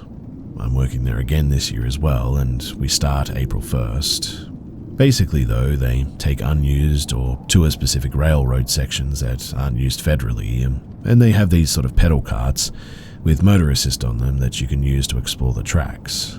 It's really cool and really fun, and the one that I work at is like 5 minutes from where I live, and it goes through the woods in an inaccessible part of the county, unless you float down the river and hike up steep loose dirt hills, that is. You go under one old car bridge, and then you go over two multi-100-foot length old train bridges. The first one is larger and taller, and it's about 150 feet off the ground above the forest. But the second one, that one goes over the river. Now, about 6 months into the job, and it's fall at this point, we work until midnight sometimes, with the last tour leaving at around 9 p.m, and that means that the last tour for the last 2 months of the year, they are made in complete darkness. The way that the job operates is with 6 employees. 4 get on the lead bike, and 2 get on the rear bike. From the lead bike, we drop off one person at the busy intersection so they can flag traffic, and one person gets dropped off at the large train bridge that goes over the woods. The person at the bridge gives a short safety speech to the customers, who stop and go one at a time over the bridge. The employee carts, they're much faster than the customer ones. We all have walkie-talkies, and we usually have these battery-powered floodlights on stands that we use so the customers can see us. We also have light-up safety vests as well. Now, one particular night, we were behind by 20 or so minutes, I think. Instead of leaving the depot at sunset, we were leaving at dusk at this point. I was stationed at the high bridge, and by the time that we reached the bridge, it was pitch black, aside from the stars providing a little bit of light. My co-workers, they dropped me off and waited with me until the first customer arrived. I gave the little speech to that first cart of 4, I chatted with them a little bit. I was basically trying to buy some time and wait for the next customer cart, so there wasn't a massive gap for my co-workers who have to flip the bikes around. And after a few minutes, I let these customers leave and I was alone. I must have been alone for 20 minutes, I would say. I used the radio so many times, but it was pretty much static for everybody for whatever reason that night. One of the only times we've ever had any issues like that as well. But I kept seeing, movement in the tree line. I kept hearing fast footsteps all around me in every direction. I had the floodlight on above my head, so everyone and everything could see me, but I couldn't see anything outside of it. I turned the floodlight off and used my personal flashlight, and I could have sworn that I kept seeing quick glimpses of pale skin moving quickly. But right when I started seeing stuff, I could hear the next customer car coming close, so I turned the light back on and I waited for them to come around the corner. When they pulled up, I noticed that they had a little boy with them, and he's scared of the dark apparently. I'm terrified at this point, mind you, but have to act appropriately, even more so because of this boy.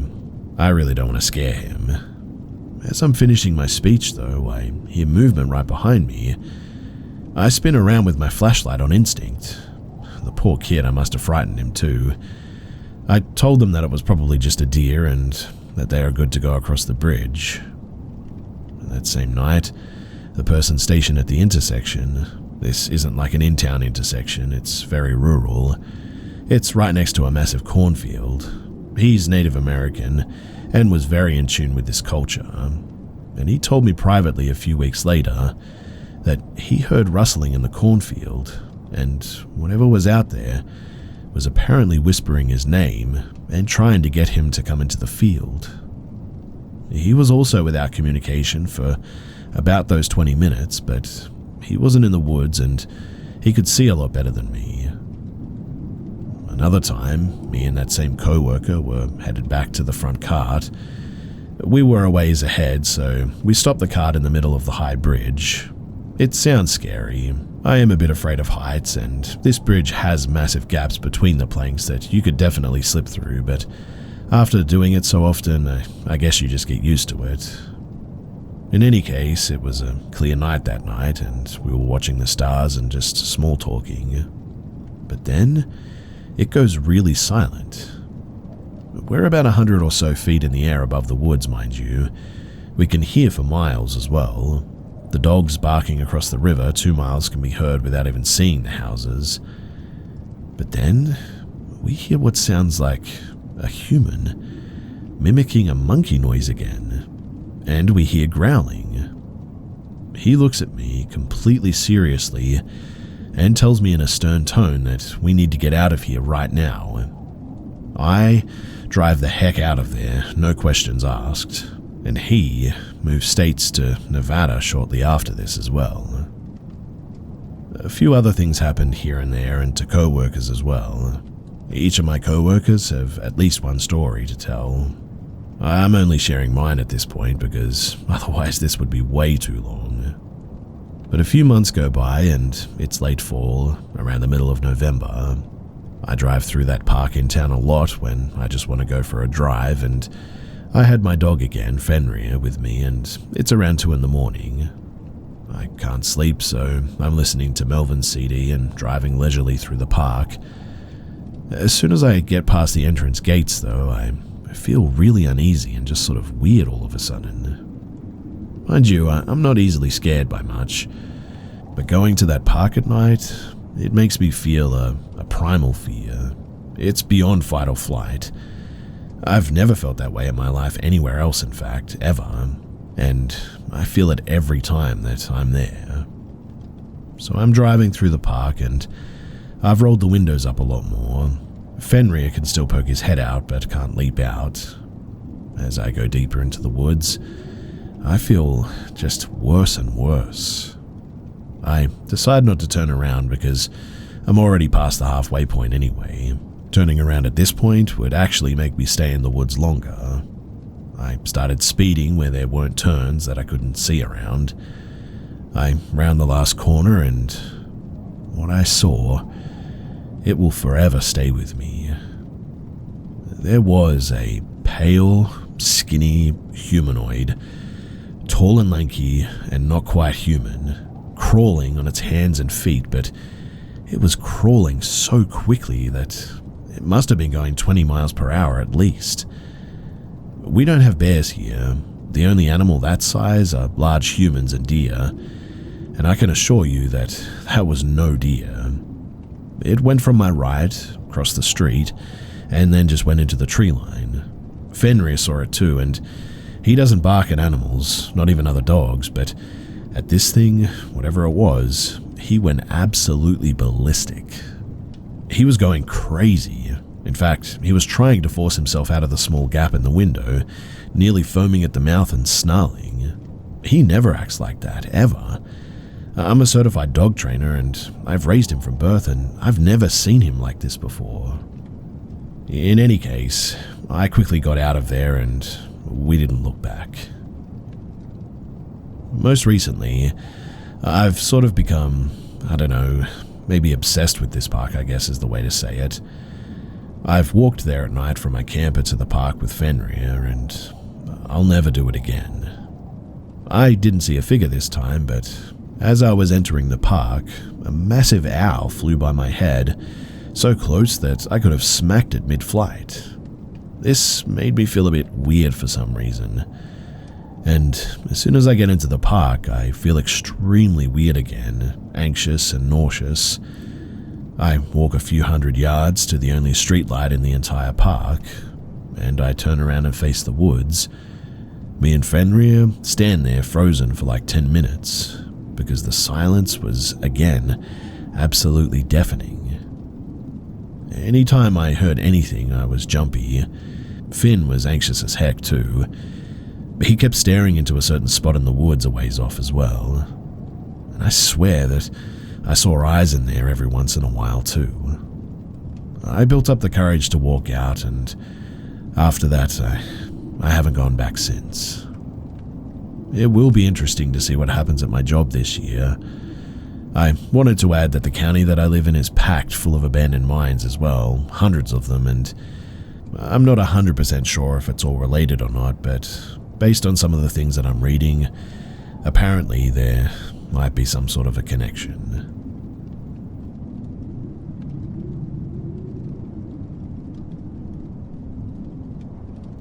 For a little bit of background, I'm a 24-year-old female who loves scary stories, horror movies, true crime, etc. It takes a fair bit to scare me, though I haven't actually experienced many terrifying or life-threatening events, fortunately. This was during the middle of August in northern Texas, summer of 2023. The nighttime temperatures were around 100 degrees at this point. So my dad and one of my brothers, who's 11, drove an hour north into the countryside to go stargazing for my brother's scout merit badge. There are some twisty gravel roads in the forest as you approach Black Creek Lake, and we got to see a coyote, a deer, and even some raccoons. We live in the city, so we don't often see such animals, and we honestly thought that would be our excitement for the night. We then finally made it to the recreational park grounds beside the lake. The layout is pretty simple there. If you're standing in the round parking lot, then the campgrounds are to the north and west, the lake is south, and the path in and out is east of us. But there are no official campgrounds east of this recreational area, which is important for later. So, we got there at around 10 p.m. and we set up. We were able to successfully see some stars through my telescope as well as Saturn, which was exciting for us. Throughout this whole time, though, there are two parties, or what might have been one group in a parking lot and surrounding nearby area. One party was kayaking and then later fishing from the boat ramp area west of us. To the north, in the lot, there were two cars as well. And from that direction, we were constantly hearing a loud and sort of irritating voice of a woman who was obviously in a bad mood and didn't want to be there. She continuously cursed at someone, or no one in particular, and at one point was mad at someone for taking her keys and obstructing her from driving, which obviously made it sound like she was drunk or under some other influence. At one point in the night, around 11 p.m., we hear someone loudly, sporadically honk one of the car horns over and over in sort of random patterns.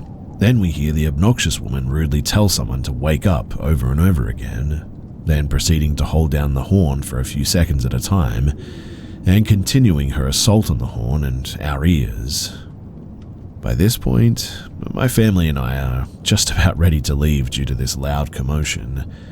I personally was fixing to go over there myself and tell her off, but I knew that probably wasn't the best idea. I definitely didn't want to put myself and my unborn baby in any danger.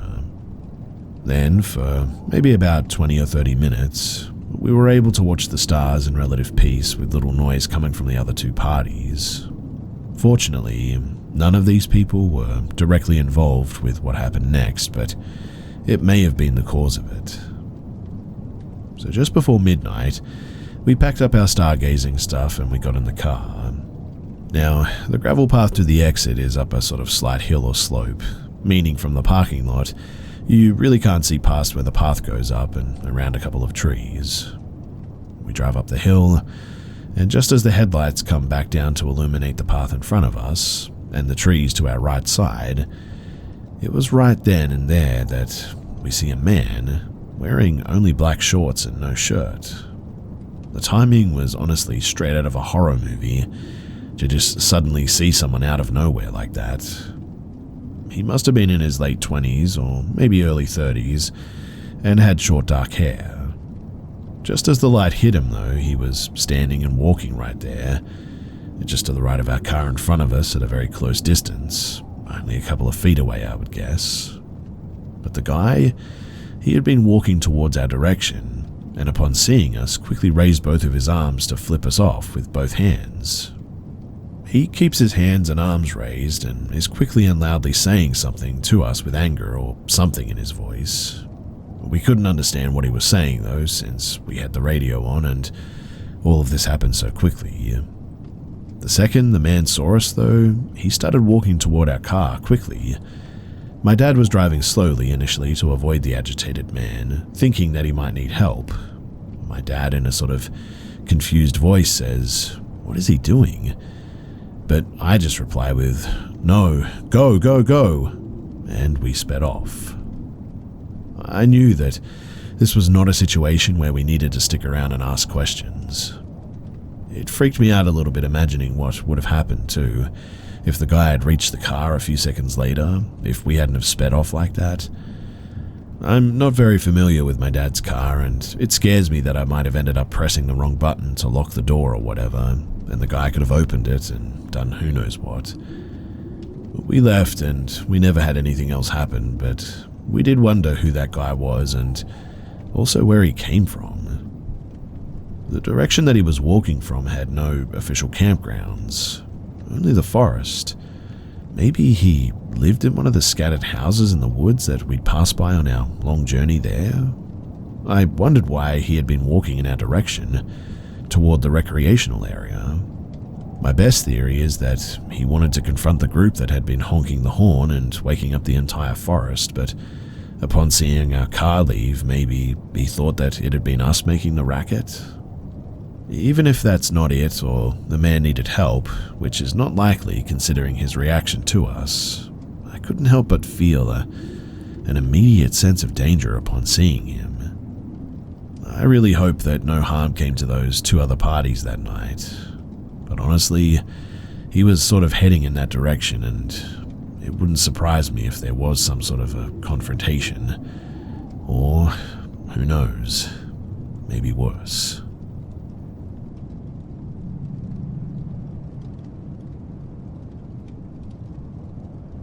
This is a story that pops back up into my mind from time to time. I've only ever told it to a few people, but I definitely feel like it deserves its place here. It's for sure one of the scariest moments that I've ever had as a kid, and something that I just cannot forget. So back when I was around 10 years old, my mum finally decided that it was time for her to start taking a driver's license. When she began taking lessons, she was struggling a lot, and for that reason, my dad decided that he wanted to do some practice with her besides the official driving lessons with her instructor, just to make sure that she would pass the upcoming test first try. My little brother and I, we were attending swimming lessons at this nearby university at the time. Behind a forested area near the university,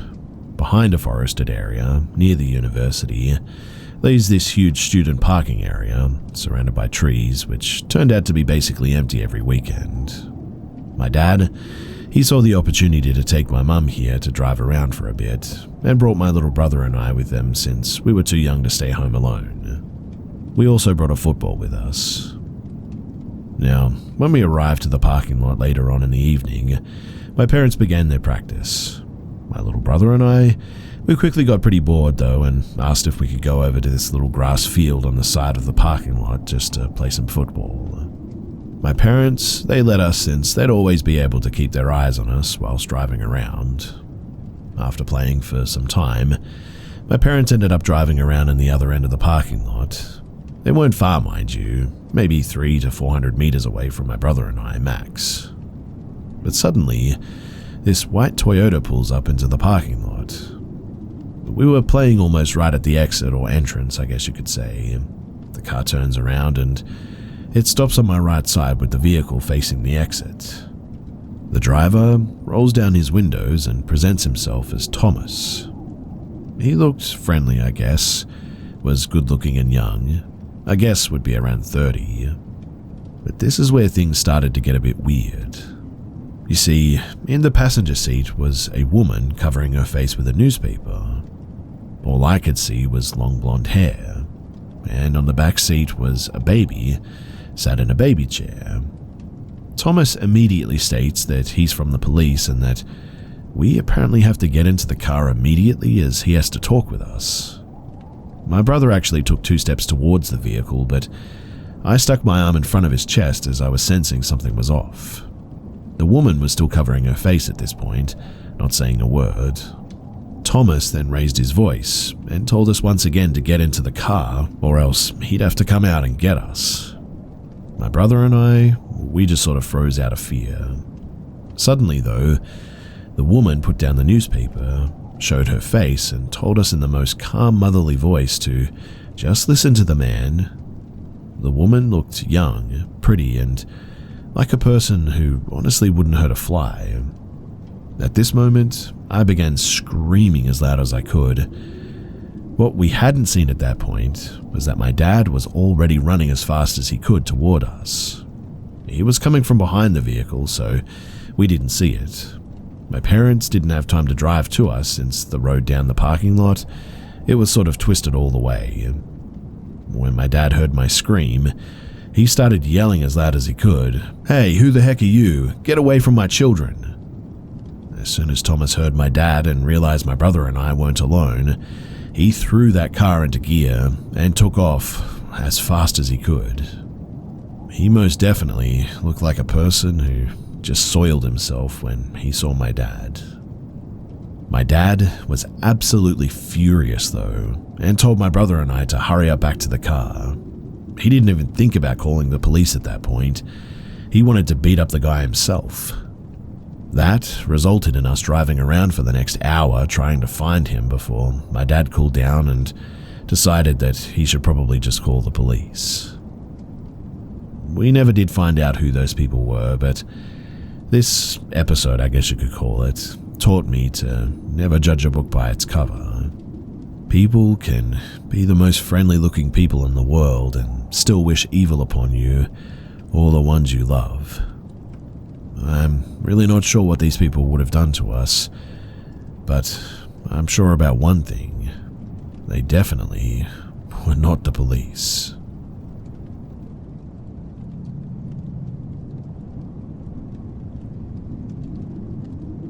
So, before I start this post, I'll say that I was very young, but my mother recalls the experience quite clearly herself.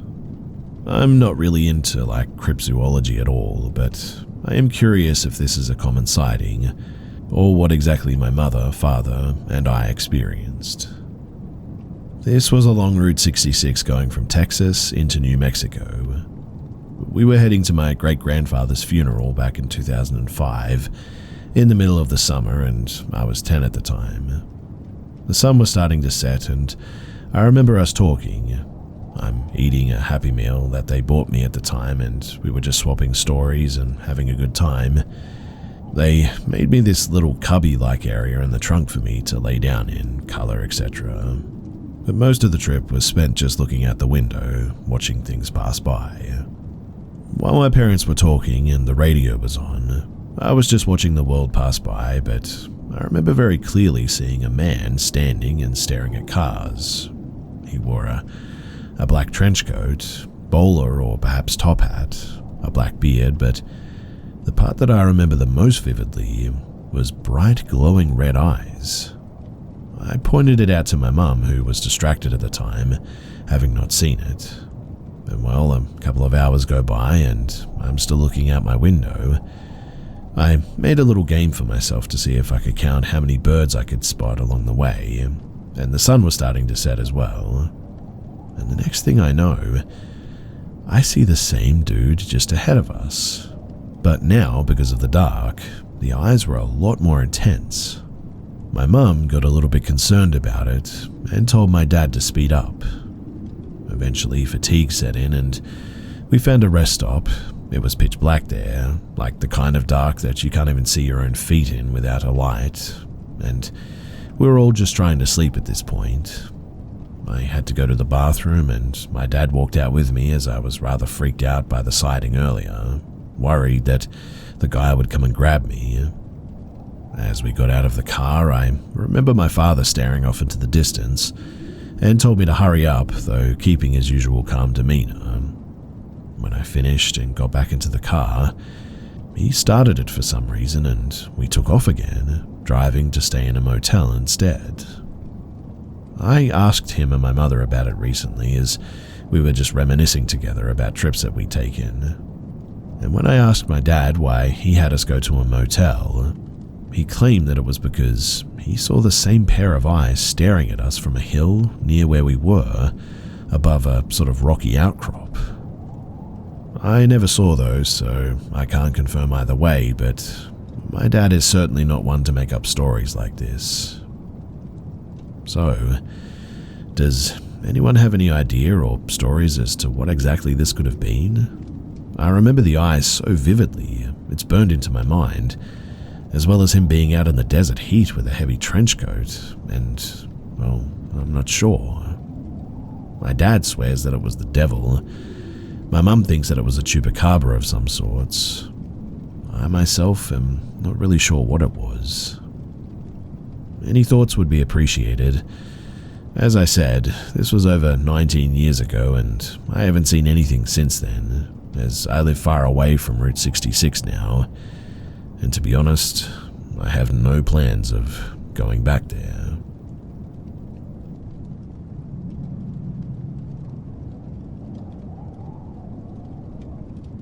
For the longest time, I have really doubted sharing this, but I just need to know if anyone can help me figure out what any of this means.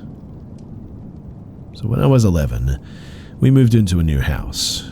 It was our first day there, and I was busy scrapping off the old wallpaper in my soon-to-be bedroom. My parents, they went to go to the grocery store, but I stayed alone in the house so that I could finish scrapping everything off. After a while, I took a break and was looking out of the window at some point. My back was turned to the door, so I couldn't see it. Then I heard the sound of a door falling shut, and so I turned around to look. And what I saw next was someone standing in my room. Someone who looked exactly like me, but almost as if it was an older version of me, in a long white dress. There was a bright light all around her, almost like an aura. The best that I could describe it is angelic. And then she said, "Do not be afraid." But of course I panicked, and I honestly contemplated just jumping out of the window because I was so scared and had no idea who she was. So while I was turned, my back to her, and was looking out of the window again, I then heard the same sound of the door closing again. I turned around and she was gone. Not too long after that, the doorbell rang, and there were my aunt and uncle and cousin who were coming to view the house. I told my cousin what had happened, and for the longest time I honestly thought that I had dreamt it, until years later when my cousin brought it up. So I know for a fact that I didn't make it up because I must have told him about it right after it happened. Is there anyone who knows what this could have possibly meant, or what it could have been?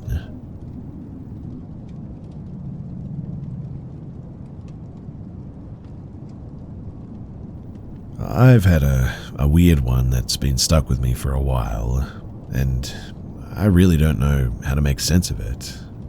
And I have honestly accepted that maybe I'm just not going to be able to figure this one out.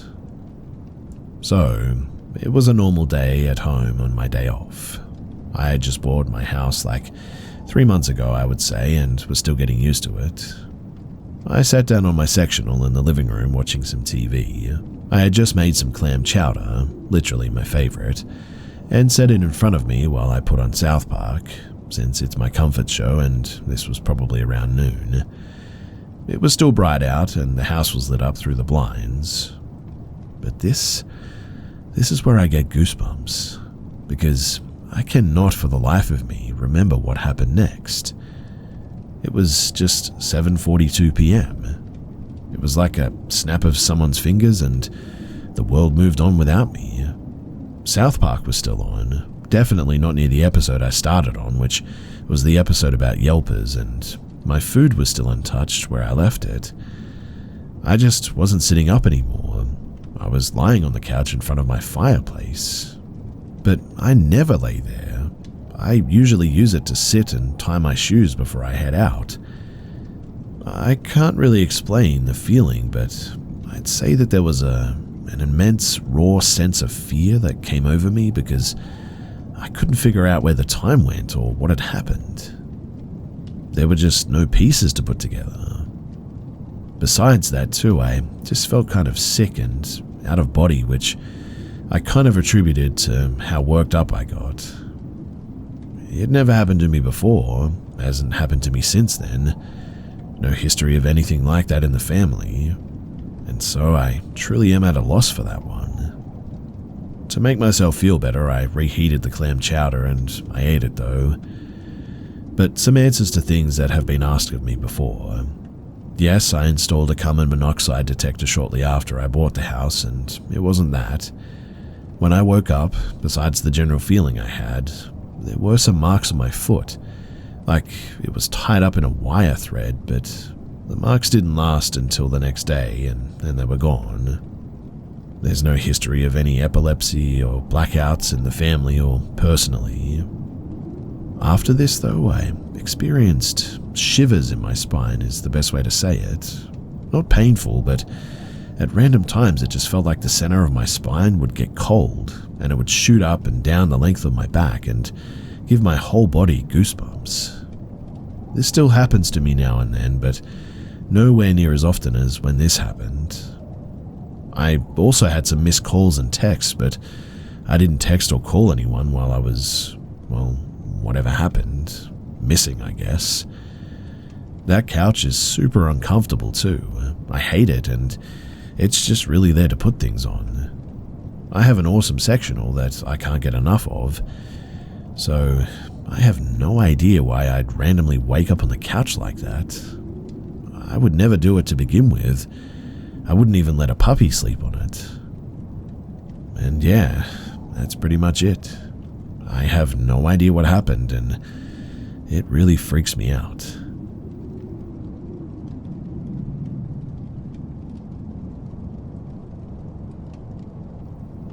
This is a story that was actually given to me by a friend.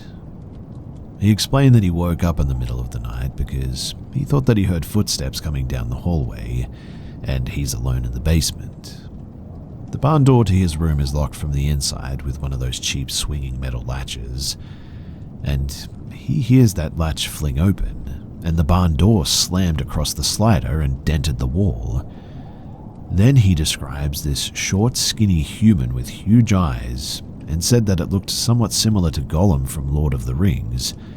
Weak, short, huge eyes, pale, bruised skin. This thing walks around the corner into his room, and as soon as it passes the drywall that was blocking his view, he said that it made eye contact with him for a second, and the thing lunged at him.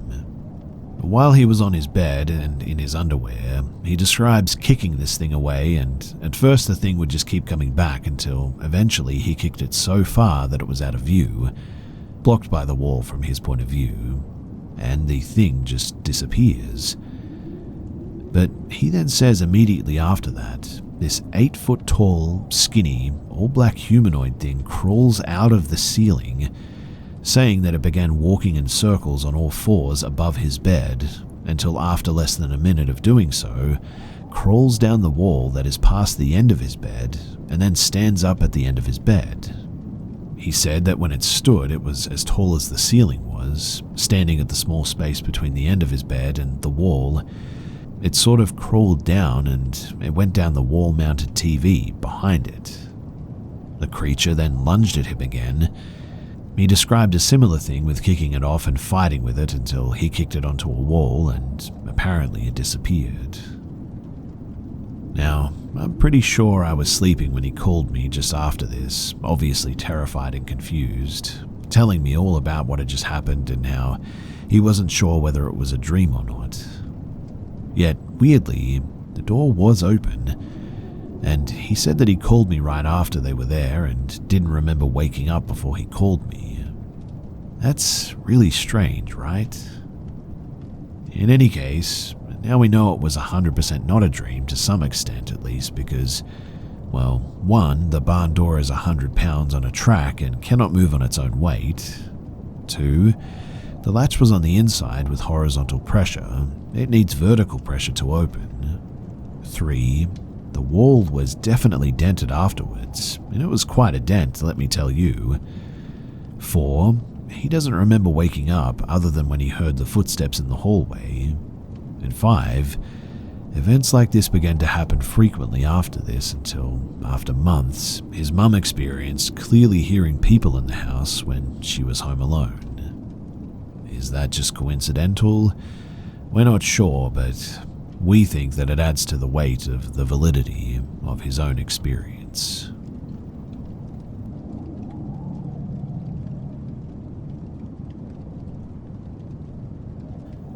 As surprising as it may be, This is one of those stories that I forgot about until, well, a few days ago, when I was talking to a school friend on call and I was reminded of this. She was pretty freaked out when I told her, and so she recommended that I share it here, so here I am.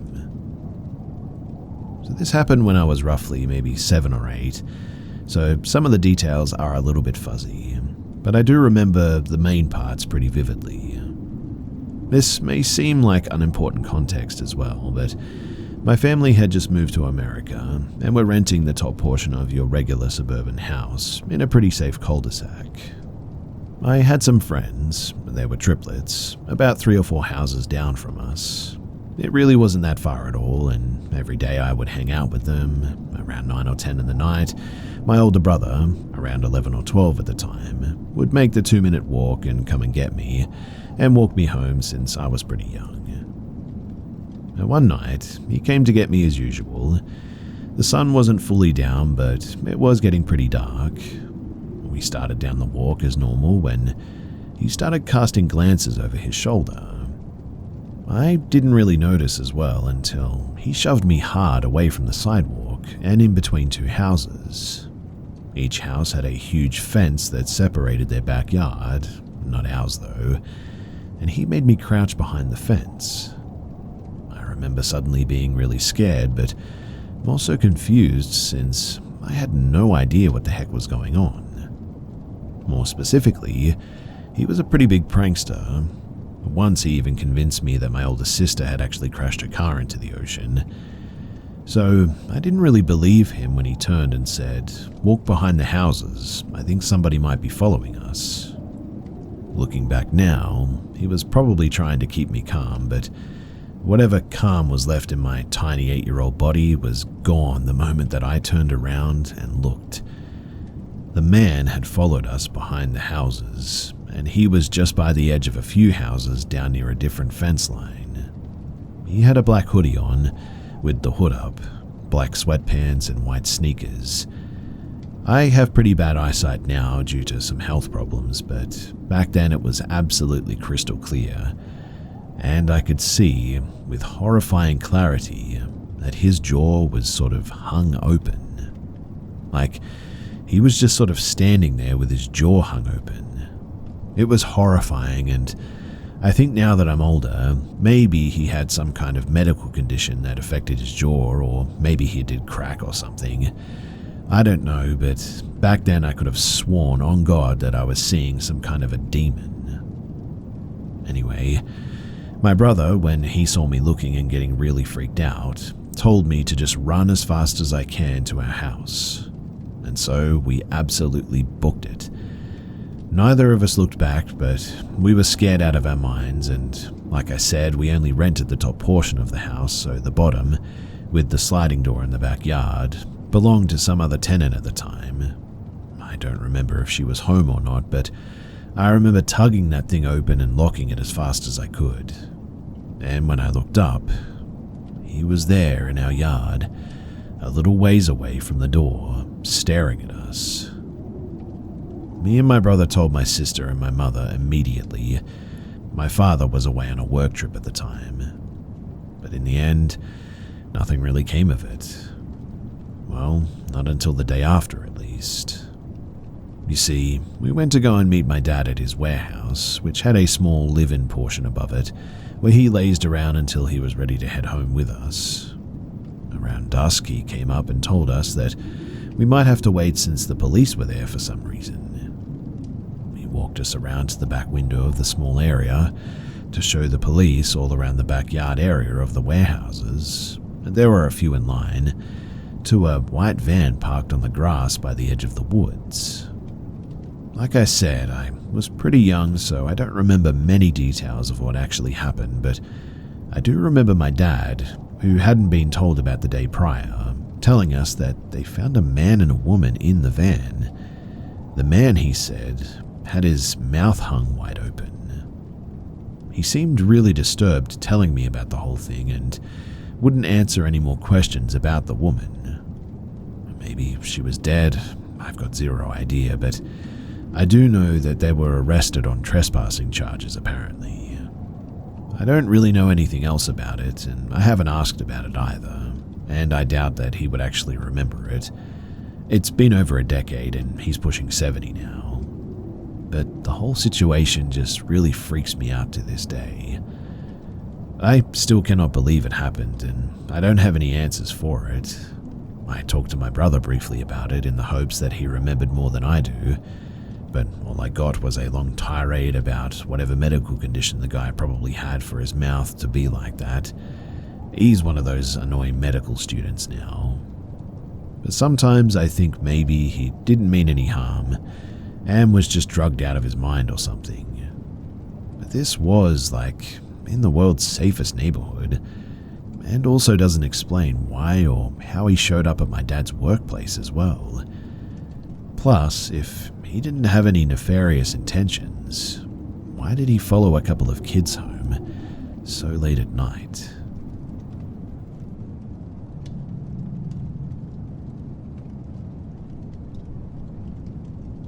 So, some background first. At the time of this event, I was 20 and a firefighter for the US Army. Everybody is always shook when I say that, but army bases are basically walled-in cities, and like any other city, they require firefighters. Anyway, my best friend was in my unit with me, and for the sake of this retelling, we'll call him Jay. Jay and I were on a 48-hour on and 72-hour off schedule, and being two young idiots with more free time than safe, we developed some pretty dumb hobbies. The biggest of which was actually urban exploration. Now, this had nothing to do with the supernatural, as neither of us had any belief in anything supernatural whatsoever, and simply enjoyed the exploration. It sort of felt like being an archaeologist, except one of recent history, I guess. The place that we were stationed in the US was full of abandoned buildings too, or even entire towns within a few hours' drive. For well over a year, we broke into and explored literally hundreds of abandoned structures, with absolutely no supernatural happenings, and it grew to be all that we could really think about. We spent all of our free time exploring or trawling the forums looking for new places to see. And it was on one of these forums that I came across a post about a town, and I mean a tiny town, that apparently had an abandoned colonial-style mansion. I showed Jay this post, and we decided this mansion would be our next exploration. So we drove the 2 hours from our duty station to this little town, and found a town that consisted of 3 streets, 1 gas station, 1 county tornado shelter, and well, that's about it. I'm talking super tiny town in the middle of the woods in the southeast United States. Well, we went into the gas station and asked the clerk about the mansion, but she claimed to never have heard of it. I should point out at this point as well that the entire town just gave off a really bad vibe. As a former skeptic, I realize how dumb that really sounds, but I just really felt, I don't know, threatened, or maybe oppressed is the better way to say it. Something like that by the entire place, for no real reason. The couple people that we spoke to, they were nice enough, and the place, while perhaps a bit southern poor Methville-ish, was far from the worst area that we had entered in search of an abandoned place to explore. The only thing that I noticed odd about the town, though, was, for as small as it was, there were 5 churches in the town. Not super abnormal for the Bible Belt, I guess, but none of the churches bore classic Christian iconography, like crosses or such. They also had slightly odd names like Church of the Light and other sort of slightly obscure non-denominational names. Again, not that weird, but a little bit strange. Anyway, the first of the weirdness started after we checked into the hotel that we had booked about 15 miles away in the nearest decent-sized city, and came back after dark. Any veteran urban explorer knows to go in after dark and not use bright lights until you're inside the building, unless you want the locals calling the cops on you. So, Jay and I drove all around the town for maybe over an hour, which is pretty impressive considering it was woods, a few fields, and 3 streets looking for the mansion. but we just never found it. We finally parked into the only large parking lot there, the tornado shelter. While we had a smoke and bemoaned the fact that we had wasted time on a false lead, we noticed a group of 5 people walking down the side of the road in our direction. Again, not too odd, but it got really strange when these 5 entered the circle of light created by one of the only 5 streetlights in that town, all in the parking lot of this county tornado shelter, and didn't become any clearer to see. I realize that doesn't sound that scary, but picture this. It's around midnight, give or take about half an hour, and someone is walking up to a lit area. While they approach, they are sort of hard to make out because you're looking at them from an illuminated area into a dark area. They would be hard to see, right? Night vision being what it is and disrupted by the light that you're standing in as well. Nothing odd about that. But when these 5 walked into the light that I was parked under, all 5 did not become illuminated. Again, I know that doesn't really sound all that scary in the telling, but seeing 5 human-shaped dark patches standing directly under a streetlight where anyone, even someone with a dark complexion and black clothing, would have at least had some detail, was weird and terrifying to see. I don't mean that this was a dark person in dark clothing standing in the light. What I mean is this was somehow 5 person-shaped patches of pure black, standing in a well-lit area not even 10 to 15 feet from us. The light had literally no effect on them. Well, at that point, Jay and I said to heck with this, and we just hauled butt out of that town. Now, that was odd and would have been scary enough, but the second and final supernatural effect of my visit were the dreams. I would like to again remind you guys that I never saw the mansion with my own eyes.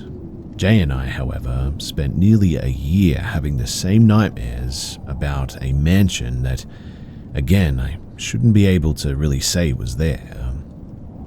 The dream starts with me walking down a path in the forest for a few seconds, before I enter into a clearing and see an old but well-kept 3-story white wood Victorian-style house with a white wood wraparound deck and large wood columns.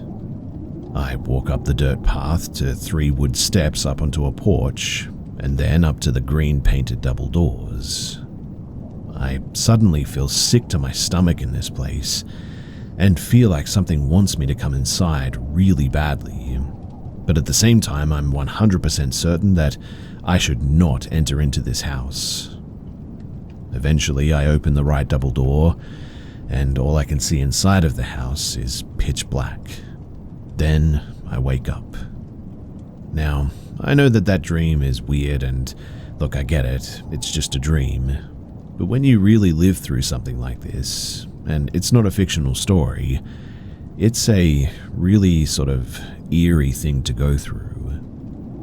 I had that exact same nightmare, and felt the exact same pull to a place that I very much should not enter for almost exactly a year after I went into that godforsaken town. It was scary enough on its own for me, but it wasn't until a slightly drunken conversation with Jay a couple of years later, after I went to visit him as our army duties had taken us to different places in the world, that he would mention something about the dreams. Obviously, I asked him what he meant, and he would describe the exact same nightmare for almost the exact same amount of time that I had experienced. And, well, that's pretty much it. I still have the dreams once in a while, but for whatever reason, it's always in that town, and I'm 100% certain that there is a mansion there somewhere, and something lives in it. Those events took place over 10 years ago now, and I have a different life now. I'm out of the army, and I am far too old and far too busy with family matters to do urban exploration anymore. But every now and then, I still think about it, and I get the bug to go and do it again. I think that thing, it wanted me to find the mansion and kept trying to get me to come back to it. Really, who knows, right? All I do know is that I will never be going back to that podunk little town.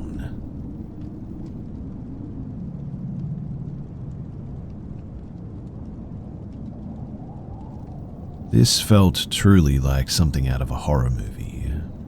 I'm sharing this to look for possible answers of closure, and I have since told the police about this, and the police asked me why I didn't call them as it was happening. So me and my friend, we were in a dark car park by a lake in my city. The lake is surrounded by various car parks and trees, and the closer you get to the lake, the further you are from the main road, which takes you out of the wooded area. My friend and I were parked maybe 5 meters from the lake with the car facing the lake. We were sat there listening to music and just chatting for about 10 minutes, with me in the driver's seat but the ignition off. And all of a sudden my friend, who is looking out of my driver's side window, says to me, "Is that a man standing there?" I laugh and look ahead, and all I see is the dark lake in front of me, and so I say no. But he points his finger at my driver's side window. I turn my head and I see a man with a cat mask covering the top half of his face, standing about 10 meters away, staring at me and not moving. I immediately am extremely freaked out, as you can imagine. The way that he was standing and staring at us through the mask was so unnerving too. I immediately start my car as quick as I could, to which this man starts running towards my driver's side door at full speed. Thankfully, my doors were locked and he stood no chance against my car, but just as we breathed a sigh of relief that the car was now moving, we then see a white ute following closely behind my car. Now, as I've mentioned, we are in this wooded area with dirt roads and several turns which I was not familiar with. Each turn that we made, which were all wrong turns unfortunately, the car would follow us. We were screaming the whole way and not sure what they wanted from us. Eventually, the worst thing that possibly could have happened, and I make the wrong turn into a dead-end car park. The white ute parks on an angle, essentially blocking me in. At this point, I'm genuinely fearing for my life, and the masked man appears from the forest, coming at my car quickly. I drive around, nearly hitting him, and just manage to weasel past the ute parked on an angle. I finally drove out of there going the right way and getting back onto the main road. Now, the scariest part to me about all of this is wondering what they wanted from us. It felt like more than a prank, considering the whole car pursuit and attempted to block us in and all that. I don't know what kind of weapons they had in the car, but I'm pretty confident that there was something in there. I thought that it was possibly an attempted carjacking, but if that was the case, I feel like there would have been more efficient means of doing so, which says to me that they were up to something even worse than that.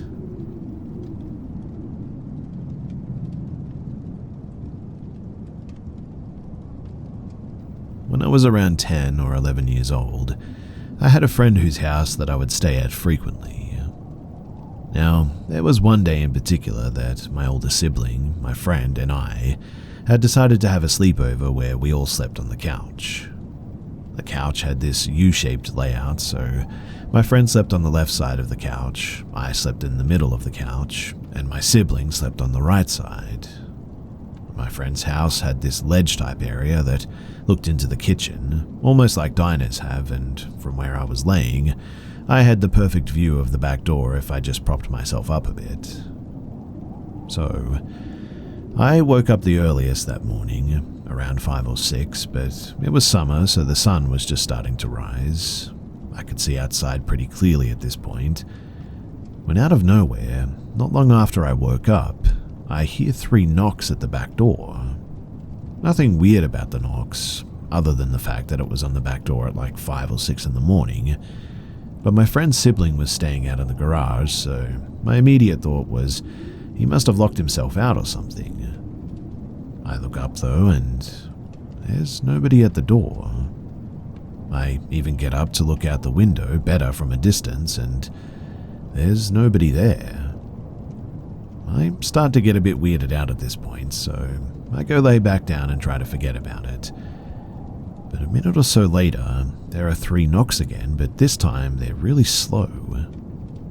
I look up and still nobody. I don't get up at this point because I'm pretty freaked out. Another minute goes by and I hear a sort of scraping sound, really long, eerie scrapes at the door, almost as if someone or something is dragging long nails down the door. This time I don't even look up because I'm about to soil myself. I sat there and listened for some time, but nothing happened after that, and I just still can't stop thinking, what was at that door? And what if I had opened it? Could that have just been a prank or something? It's been 8 years since then, and I still think about it a lot.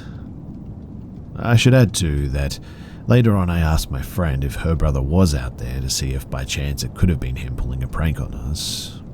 But she confirmed that her brother was staying with his girlfriend. I wouldn't put it past her to lie, but still, she didn't seem to be lying, and honestly, I don't know what was going on that morning.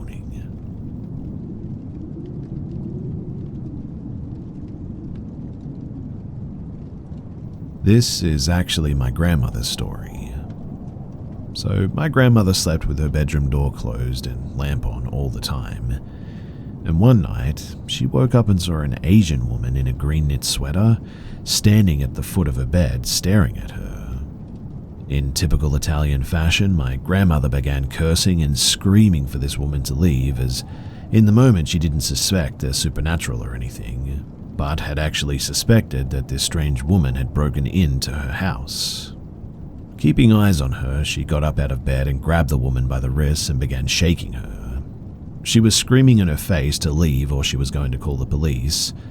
She said that she could smell the lady's perfume though, and she was wearing what appeared to be a hospital bracelet on one of her wrists. The Asian lady didn't react to any of this and just sort of stared at her.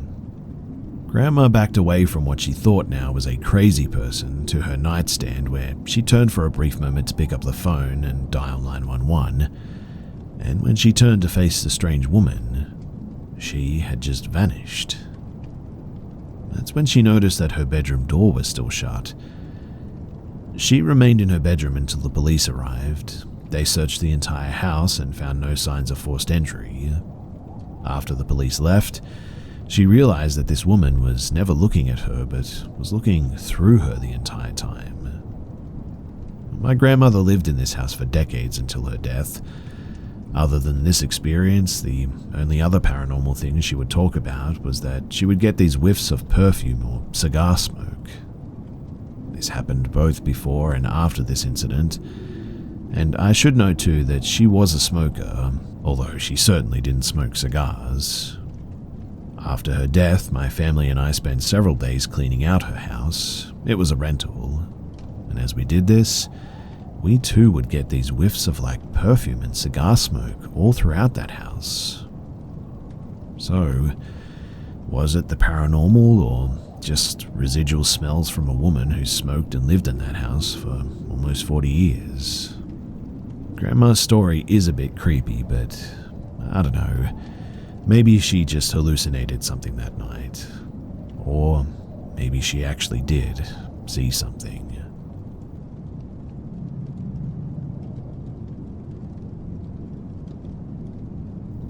So where I live, there is a local folklore about a man-eating demon called a ghoul in our village.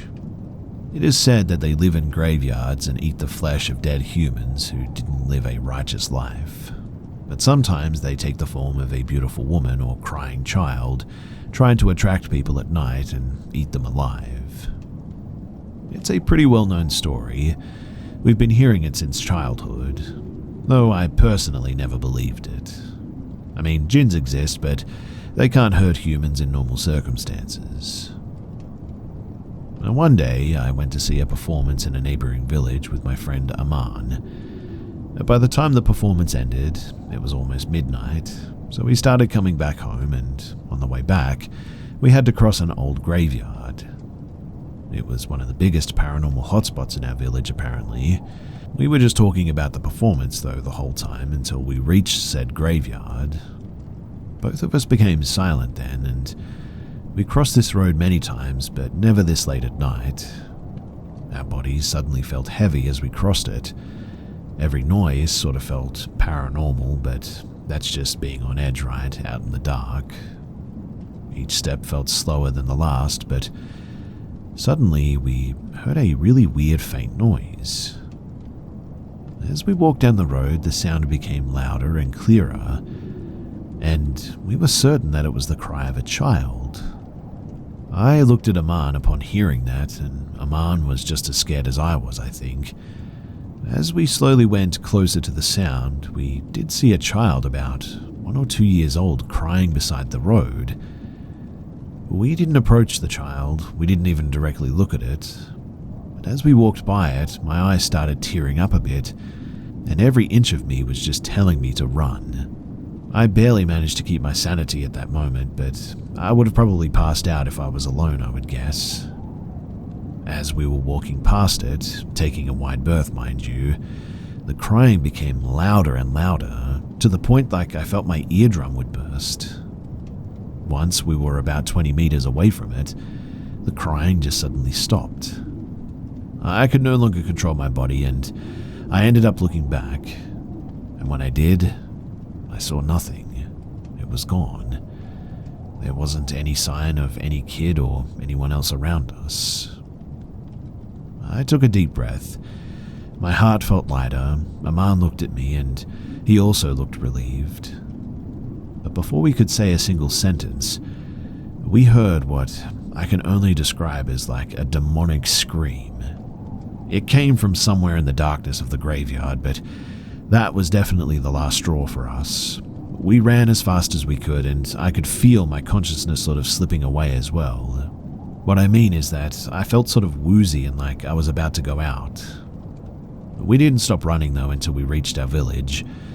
There were a few people sitting beside a campfire playing some cards, and the moment that we saw them, I became, well, unconscious, I think. I just blacked out.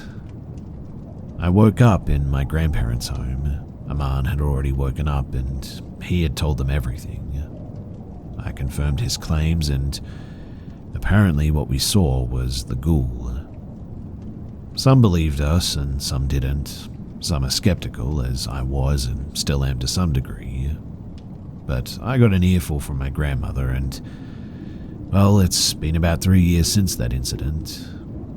We still talk about it every now and then when I go back to the village during vacations. And I still wonder what would have happened if I had been alone at that time. I mean, maybe I wouldn't be here telling you guys this incident. One thing is for sure though, I'm never ever using that road at night ever again.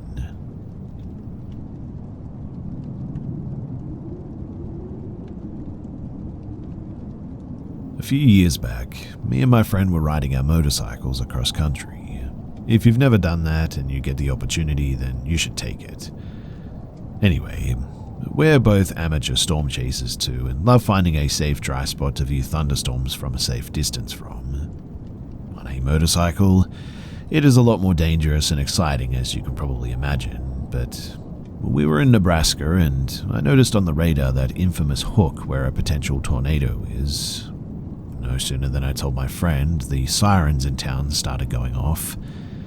The system was still about 15 minutes away, and so we decided to get behind the storm by going south into Kansas.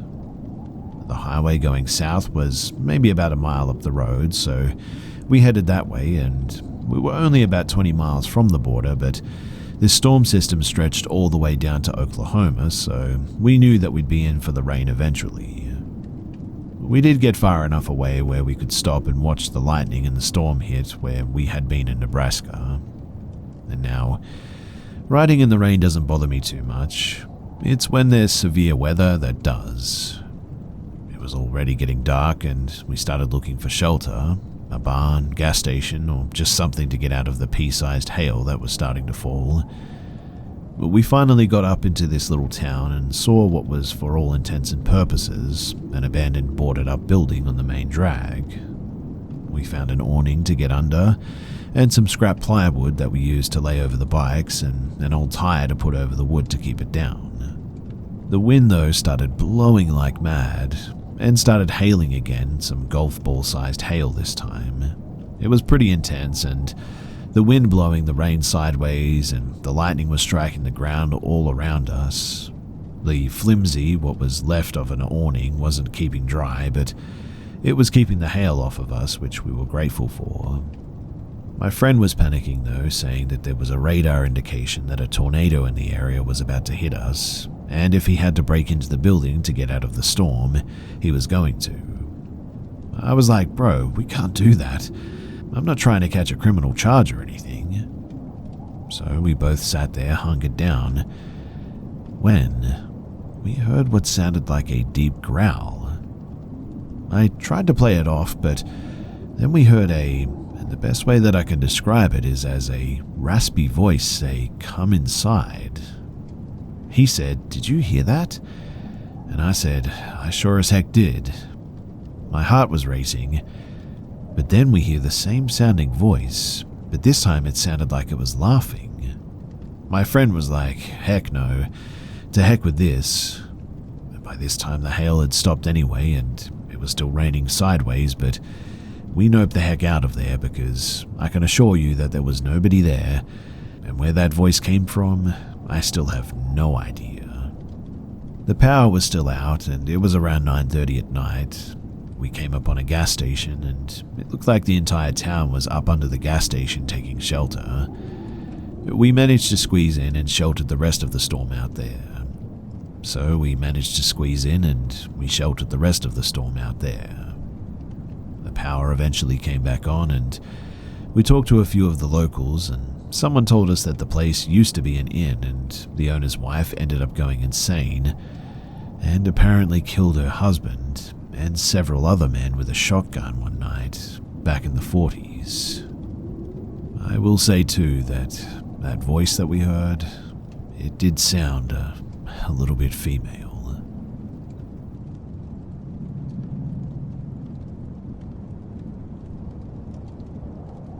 So I figured that it's time to fully write out my experiences before they grow too fuzzy in my mind. It was a hot summer in Southern California, around 2007. My now ex-husband, our kids, and I lived a little over an hour from my in-laws' house, and for some reason that night we stayed at their home. It was my son, my husband, and I sleeping in a small room together. His kids were at their mum's nearby, and the house was a really old home in a historic district. It was a cute 3-bedroom home with no central heating or air, but my ex had told me about different hauntings in the house, like a little girl and some other things too.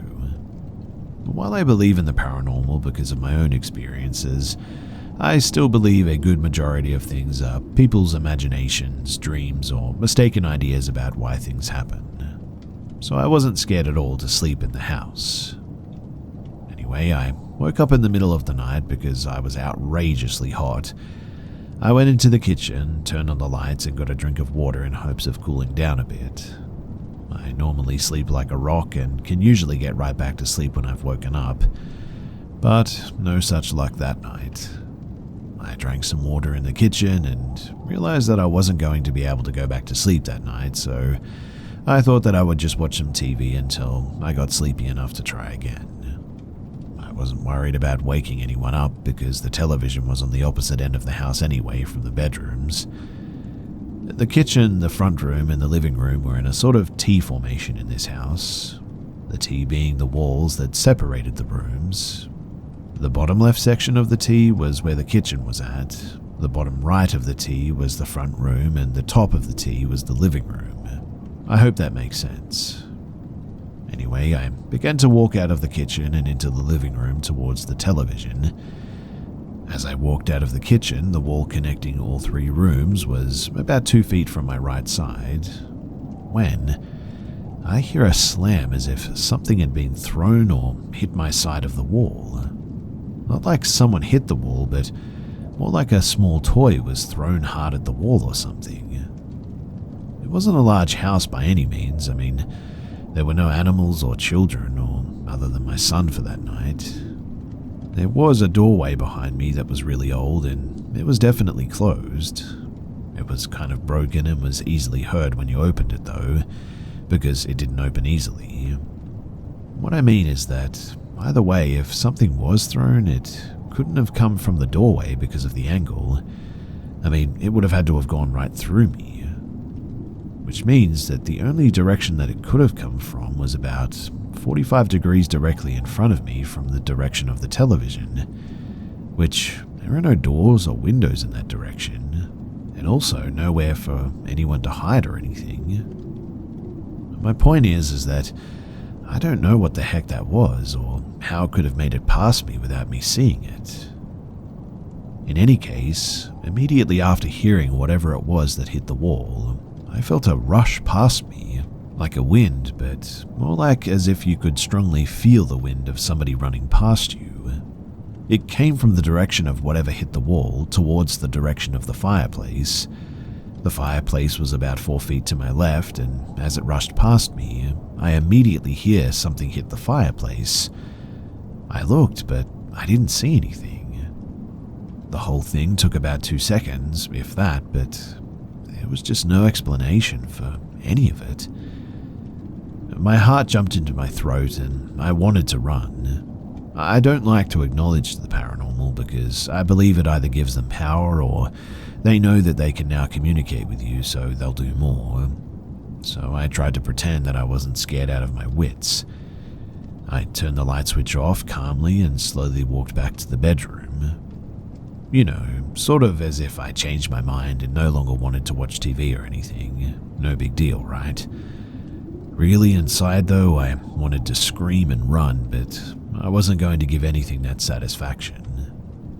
I laid down next to my husband, tried to get as close to him as possible and cover myself up, especially my toes.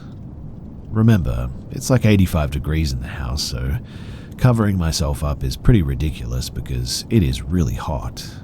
But I no longer cared about the heat. I was genuinely terrified of whatever just ran past me. So I laid there unable to sleep for at least 2 hours, my heart racing, terrified. And when I told him in the morning what happened, he just laughed and said, "I told you." Needless to say, we didn't sleep there again after that.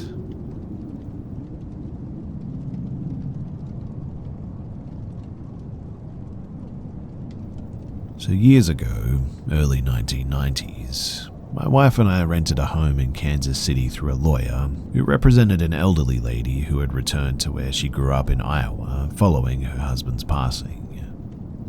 One evening while I was home alone, I was putting away some towels in a linen closet in the upstairs hallway directly across from the bathroom. While I was in the closet, I had this strange feeling I was being watched from behind. I turned around and thought I saw an elderly gentleman. It totally freaked me out, but the whole thing was so strange I didn't say anything to my wife for fear of her laughing at me or potentially even scaring her. Anyway, a few months later, I'm downstairs watching a football game on a Sunday afternoon, and she's upstairs putting away towels in the linen closet when she screams and comes running downstairs. I ask her what happened, and she tells me that while she was putting away towels in the linen closet, she felt like she was being watched, and so she turned around and thought that she saw an old man standing there. She was shaking, mind you, while she was saying this. As I was comforting her, I told her the story of my extremely similar experience that I had been too creeped out to share with her for the reasons mentioned earlier. The next time I dropped off a rent check at the lawyer's office, I asked him if by chance he might share with me how the owner's husband had passed away. He told me that the gentleman had suffered a massive heart attack apparently at home and had died by the time that the paramedics arrived. He then asked me why I had inquired about the issue, and I told him that he wouldn't believe the story if I told him, but that I had a strangely odd sort of premonition that a man had died in the home and left it at that. Well, Fast forward a few months, and we returned home one evening to find out that we had arrived to a burglary in progress. 4 guys came running out of the house, arms full, jumped into a van on the side street, a house was on a corner, and drove away. The insurance claim ended up being about $16,000, a fair amount considering it was the 90s. And after the final settlement check arrived, my insurance company cancelled our insurance, and my agent told me that the only thing that she could tell me was to move. She would say nothing more than that, and 4 months later, we had gone to bed very early and all the lights were off in the house, and we were awoken by another attempted break-in through the same entrance used for the first robbery. It stopped when we started turning the lights on, but we made some demands on the lawyer for the door and the lock improvements, as well as extra outdoor lighting and a security system as well. The estimates we received were about $2,400, and we offered to split the cost.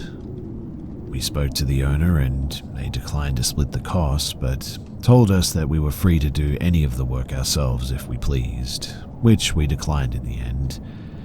But we terminated the lease and we ended up moving out. The home re-rented very quickly. It was a cute house, a cute neighborhood, just too close to a less desirable area, I suppose.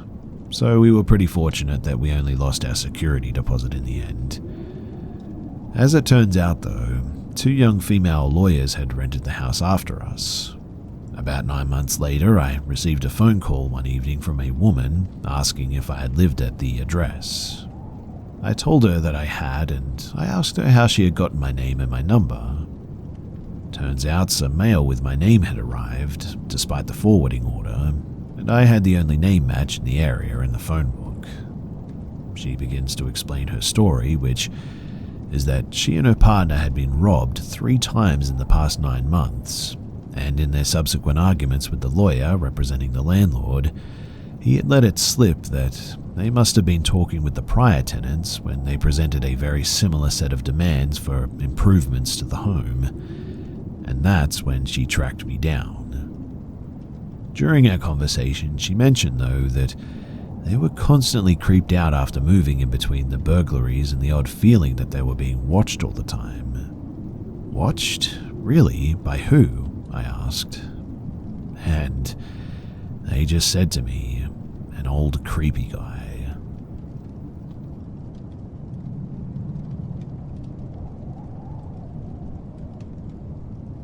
So I'm a skeptic of most things, except for ghosts and shared dreams and limited telepathy, the latter of which I actually believe is electrical signals and emotional closeness. But I have had a few very minor, uneventful experiences with ghosts. The first happened when I was about 8. I was alone in my father's house and he had gone out shopping. But both cats were outside and I was sitting in the computer room with my back to the door. Now, when I was a kid, I had this little sort of spongy miniature basketball that was the size of a baseball. I specifically remember that I'd left it by the cat tree in the lounge room, which was separated from the computer room by the dining room, and then the kitchen. However, after however long of silently sitting at the computer, I suddenly heard the ball thumping along the wooden floor like it was bouncing, and then it rolled and stopped against my foot. For some reason, I wasn't overly freaked out, but I was just completely perplexed as to how it could have even gotten there. The second event, though, was when I was about 13. I was staying at my grandmother's house while my mum was overseas. She was snoring in the room next to mine, like always, and I was awake reading fanfic on my flip phone. That's when I heard the front door open, and this was a very heavy, thick wooden door, mind you, that would scrape against the stone floor every time that it opened or closed, because the wood was warped and was now slightly too big for the frame. I shot out of bed and stood in the doorway, staring down the hallway towards the front door. I couldn't see it because it was around the next corner, but I stayed there watching to see if anyone walked past. Finally, completely beside myself, I went into my grandmother's room and woke her up, telling her that someone was in the house. She didn't believe me and went back to sleep, and This one is much more easily explained. I get that. It could have been a person, which is infinitely scarier than a ghost, to be honest, but they could have opened the door and been startled how loud it was, and maybe they fled. But what always trips me up is the fact that when I got up the next morning, after a very sleepless night, the door was closed. I only heard it open, and locked with the chain lock. Well, the third one was when I was 16.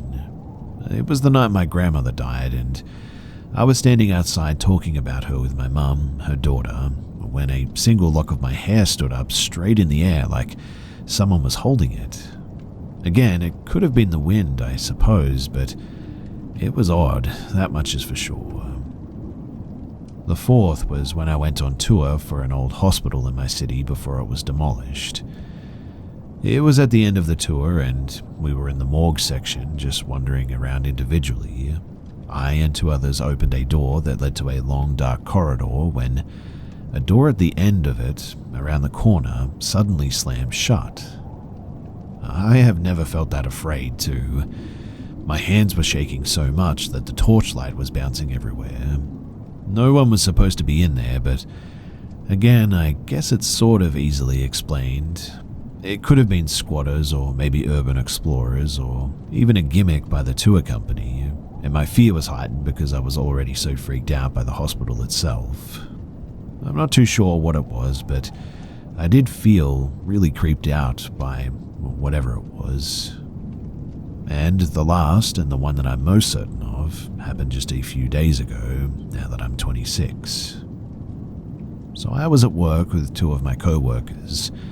We work in an old mall from the 19th century. It's very pretty as well. The shop was empty and we were chatting when we started to hear heavy footsteps right above us. That's where the kitchen where we have our breaks is, so we're very used to the sound of somebody walking up there, and we thought one of our managers may have slipped past us or something. We called up to her and there was no answer. When I go up to check it out, I realized pretty quickly that the upstairs was completely empty. When I go back down for about 10 minutes afterward, there were these heavy footsteps and then the dragging of furniture right above our heads. One of my co-workers said that it was a ghost the mall was familiar with, apparently. He died in the early 1900s and he's well known by all the shop workers in the mall.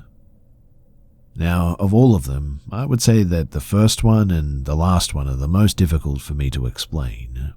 Although with the first one, maybe one of the cats was inside after all. I guess that's possible, but the last one, really, I just have no explanation for whatsoever.